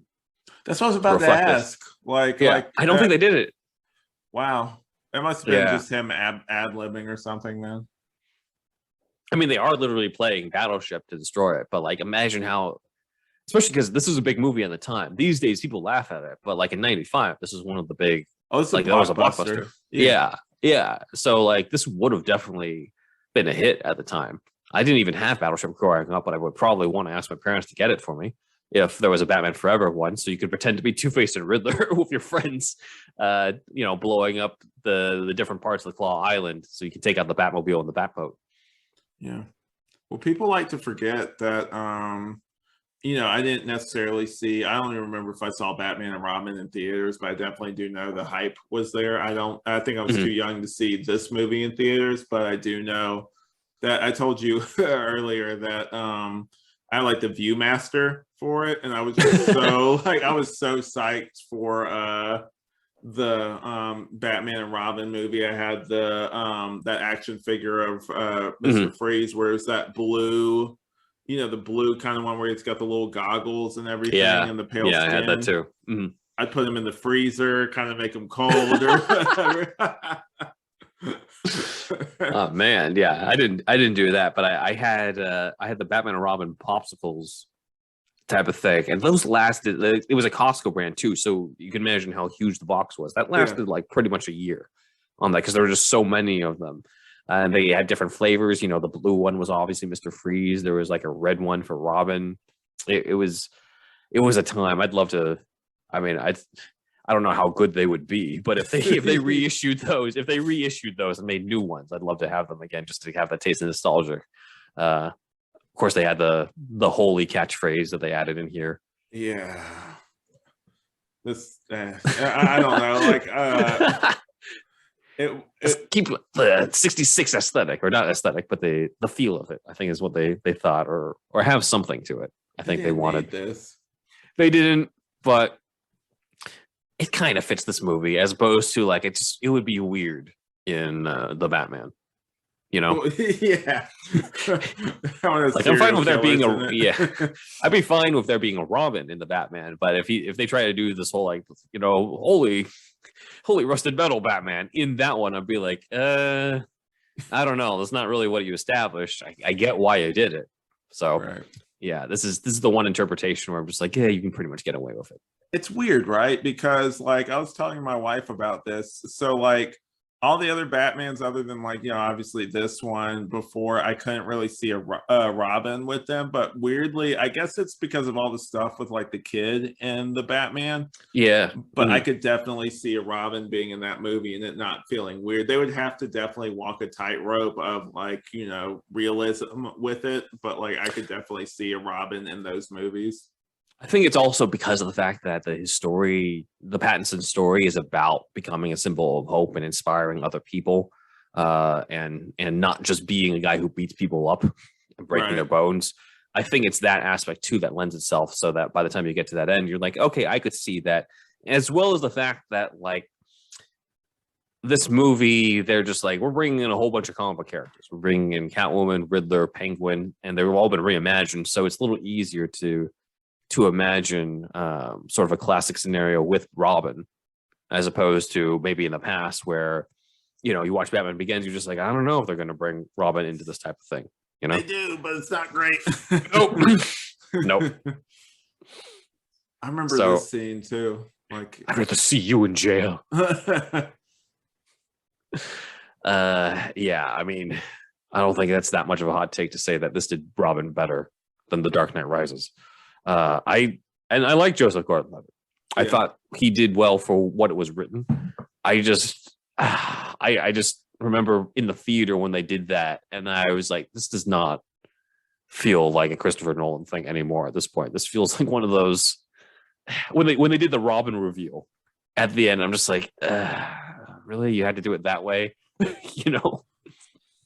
Like, why don't you just call him Tim Drake and then have him like in disguise with like a green raincoat or something, like something right, to make it like a quote unquote realistic Robin or so, rather than like have him just be a cop that you're wondering why is he such a big character and how come he knows what he's doing better than Batman in this movie, and then at the end being like, he's Robin. Yeah, I remember the opening of one of the trailers being riddle me this, riddle me that. I was just so psyched. Yeah. Yeah. I know that speaking of just like other interpretations or ways they could have gone with the Nolan trilogy, just do it but where the Batman did. They had Barbara Gordon in that play like the kind of Oracle character and that, and it fit with that series. Just have, if you don't want to go full like costumes and everything, just have her be like, or have even Tim Drake be like a tech guy that he occasionally deploys in the field. Oh yeah, I think that's another thing that they could have done in it. But I mean, if they're going to cap it at like 3 movies, they had enough going on. They're just like, we want to do No Man's Land and Nightfall, and I'm just like, then you've already failed. Yeah. You can't do both of those at the same time. But I say that as we watch this movie that did Riddler's origin, Robin's origin, introduced Two-Face, reviewed Batman's origin. Like, this stuff started getting really packed, starting with this one. Well, the Returns was kind of overstuffed a little bit too, from my memory. Yeah, a little bit. I feel like it's more so once we start getting into this. I think it just depends on how well you balance these characters out. Because I mean, clearly you got 3. You got Catwoman, Riddler, and Penguin in the Batman, and I don't think there was.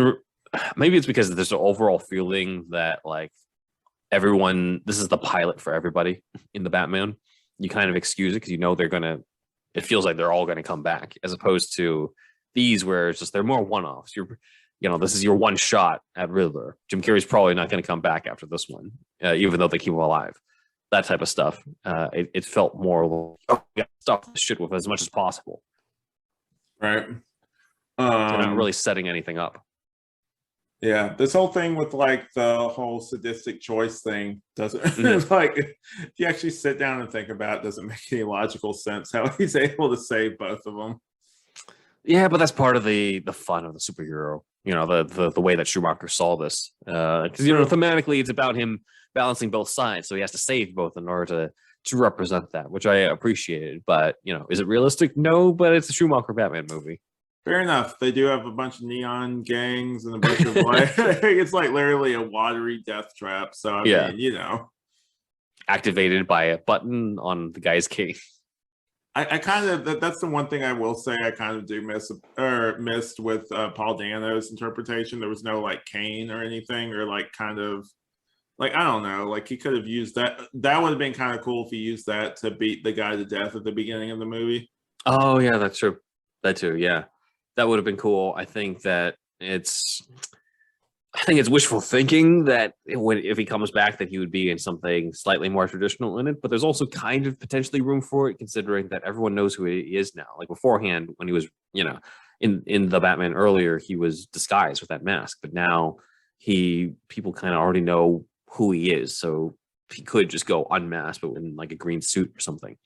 That's a possibility. Or he's just going to go back to what he was in the first one, which I guess is fine. But it would be cool to see an evolution, especially because Matt Reeves keeps talking about like they're going to evolve more into the comic book characters. I'm like, okay, jury's still out on that. But if you're going to say that, then let's see that. Oh, and here we got the first lenses in the Batcowl pre-Dark Knight. Did it first, as well as the whole choice between having to save two people, except things go very differently in The Dark Knight on that end.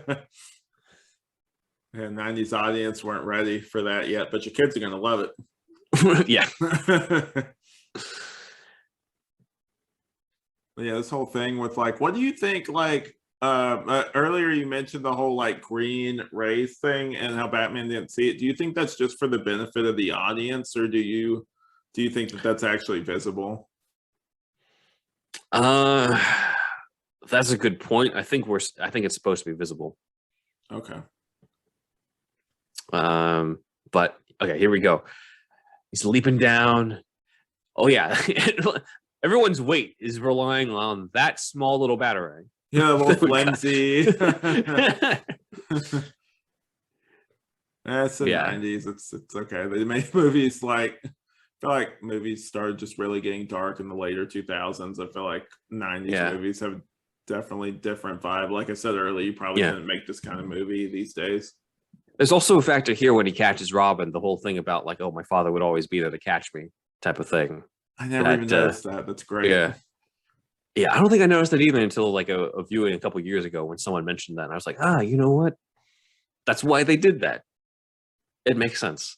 Or we're just really looking into it. But I do think that it's somewhat intentional, because otherwise, why would they have so much about, Robin talking about his dad that way earlier? So a little from column A and a little from column B. Yeah, I think so. So yeah, that's another thing where I'm like, I'm kind of glad that if there's one upside to Chris O'Donnell's casting, it's that the costume fits an adult man. It's a little weird when you have an anatomically correct costume like that with the nipples on a 16. The curve too. If you've never noticed the curve with this, you can definitely see that the crack has been carved into that ass when the cape goes up after Batman catches him. Yeah, I'm just like, why'd you have to make it so realistic with like the cod piece too? I'm like, you guys could have kind of skimped out a little bit on that. It's like, this is a kid's movie, right? Yeah. Okay, so I don't blame Batman for throwing the coins, but when Two-Face falls, like, no one's gonna catch him. This is automatically better if they do the whole Bat Bolo thing, like Robin catches him. That's gonna fulfill the arc. That's like the natural way to end this. It just makes it I think even as a kid, I thought this was messy, because I'm just like, wait, you spent the whole movie saying, don't kill Two-Face. And then Batman decides, I won't let you kill him because I'm going to kill him. Right. Like, that's how it comes across, even though like I can see where like Batman probably didn't think that was going to lead to Two-Face's death. He just wanted to get the coin out of the way. But again, he does not catch him. He does not, and he has plenty of gadgets. We saw that. He has no qualms about catching people and saving their lives. So that definitely would have elevated the movie if they went through with that theme where like Robin gets to capture Two-Face. He gets to prove that he's not going to succumb to vengeance. He's going to throw him in jail, as he said earlier. Yeah. Well, I forget which. I don't know if it was an All-Star or in maybe one of the cartoon adaptations, but I remember there's a scene kind of similar to what you're talking about where like he has the opportunity to take vengeance on Tony Zuko, and he instead decides he wants him to go to jail, and like Batman just kind of has a reaction like he was fully prepared to let the guy, if Dick Grayson needed to do that, like he was going to kind of stand back, but like he chose instead just to send him to jail. It's kind of like a reflection moment, I think, even for Batman. So yeah, and I think it's where he proves himself to be Batman's partner at that point. Where it's just like, if you are able to resist that, and if you are able to put yourself to a higher purpose, then you belong in my world. And if you don't do that, then you don't, pretty much. Right. The first time we saw Arkham Asylum. It looks great. It's great. We gave this the S tier as we ranked the Arkham Asylums. It's never been topped and stuff. I think Matt Reeves might have an opportunity with the Arkham Asylum show, but it's not going to beat this art design. I don't see the whole haunted house mansion, a place of healing, as Zach joked on our show. But the haunted house type aesthetic that they went with is very much in keeping it with the 90s. And now these days, I think people want something that's a little bit closer to what a real mental hospital would look like. But there's a nice gothic feel to this. Like I feel like this is what the exterior, at least, is exactly what Burton would have gone with if he decided to do Arkham Asylum. Right. I know definitely for me, I prefer, like you said, the more gothic thing. It's even worse if you see the Arkham Asylum video game, how that one looks versus even this. Yeah. But yeah, I like that more. I think it distinguishes it more because I know Nolan did the Arkham Asylum stuff, and it just kind of looked like a generic, like almost Yeah. like a prison. I didn't really care for that much. Yeah, I didn't. And I think that that's kind of the main reason why in a lot of our rankings, the 90s stuff it just always sweeps everything when it comes to art direction. It was there, and I get Nolan's aesthetic was meant to be realistic. It was meant to show a real city, but it was very unmemorable in those movies in terms of what that type of stuff looked like. So I do appreciate in a way that each movie has its own ups and downs in terms of like, this is where it's got like S tier level stuff, and here's where it could use some more work. Like in some cases it's like great writing, but not so much with the design of the Batmobile or something. Yeah. I don't remember. I know they did Arkham Asylum and the Batman, but I don't really remember what that one looked like that much. You didn't see the exterior, and it was all just the inside of it. It has room to grow, but I mean, we're not going to have a ranking for that one until we actually see the TV show, I think, because we can't really judge it based off of what little we saw. At least in Begins, we had like the exterior, we had a whole sequence, a couple action sequences in it. Like we got a good look at it and had no idea that was the only time we were going to see Arkham Asylum in the entire trilogy. Sadly, that was a missed opportunity. Right. And then now we have the U2 music, which I got the Batman Forever soundtrack as a kid, and I was expecting when you put it in that we would hear the Danny Elfman theme. Because again, this is before I saw the movie, and I knew it was before I knew Elliot Goldenhall. And instead, this song comes up. I'm like, what the hell is this? And then I cried. I wanted my Danny Elfman soundtrack, which I wouldn't get for like another, I don't know, like 5 years or so. But here we are at the credits. Yep. I guess let's go ahead and cut this off right here. I'm gonna just cut the movie off, but we'll go ahead and do our little outros and everything. Sure. But yeah, it's funny because also just speaking of, we paused it now, but speaking of the VHS, I think my grandma couldn't be bothered with like the end credits. Because I think like as soon as the movie was over, like it immediately just cut off. I think it's like 5 seconds. You hear the song's like ooh, and then like it immediately just cut off right there. I guess she couldn't be bothered with. It's like, yeah, he got the important parts. Yeah, you don't need to hear this music.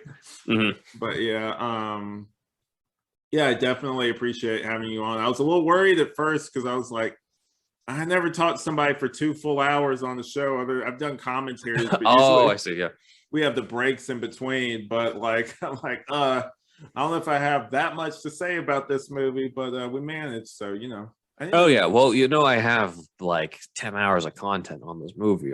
So, like, I forgot I was talking to. If we include the Patreon, so I'm just like, if you want me to just talk about anything we're seeing, I can do that for you if need be. So yeah, this was definitely fun. I'm glad that I was able to re-experience. I've been watching a lot of the virtual war print cut actually, rather than the theatrical one. So is that available? Like, I guess we could talk off mic about that. Is that like, available? I'll see if I can hook you up. Yeah. Okay. Yeah. Off mic, guys. It is a fan edit, by the way. So this is not me promoting any piracy here. This is a fan edit.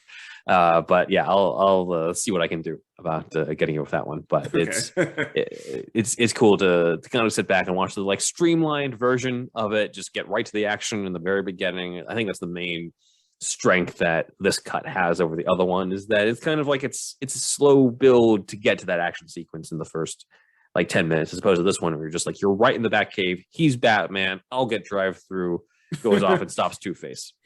McDonald's promo right out the gate. Hope you're happy with us, McDonald's. I couldn't believe that was in the movie when I saw that, even at 7. I was like, what? I thought that was just in the commercial. A lot of people have said that. I heard a podcast where they even said that. I remember, speaking of Batman 89, where they had you mentioned the Diet Coke thing. I got the old VHS of it. That was the first time I actually watched it other than on Cartoon Network. I remember you gotta watch Batman with the Warner Brothers ball cap. Yeah, can't watch a Warner Brothers movie without Warner Brothers ball cap. Yeah, it's like, what? Now I have to go to YouTube to watch that before watching the movie. Yeah, And then the Diet Coke one too. It's like we've run out of our last Diet Coke. This black car would be rather difficult to miss. Yeah. Gentleman is on his way. It's the other car. Yes. But yeah, guys, we're gonna go ahead and wrap it up here. Thanks again, Ben. I'll include Thank a you. link to your show. Superhero stuff you should know. You should check it out. I'm a big fan. It's great to have you on again. And Thank I you. promise to have more stuff up soon, guys. It's been really busy. But Awesome. yeah, I hope you enjoyed this episode, and we will see you guys next time. This is Alex. This is Ben. And this has been What Mean.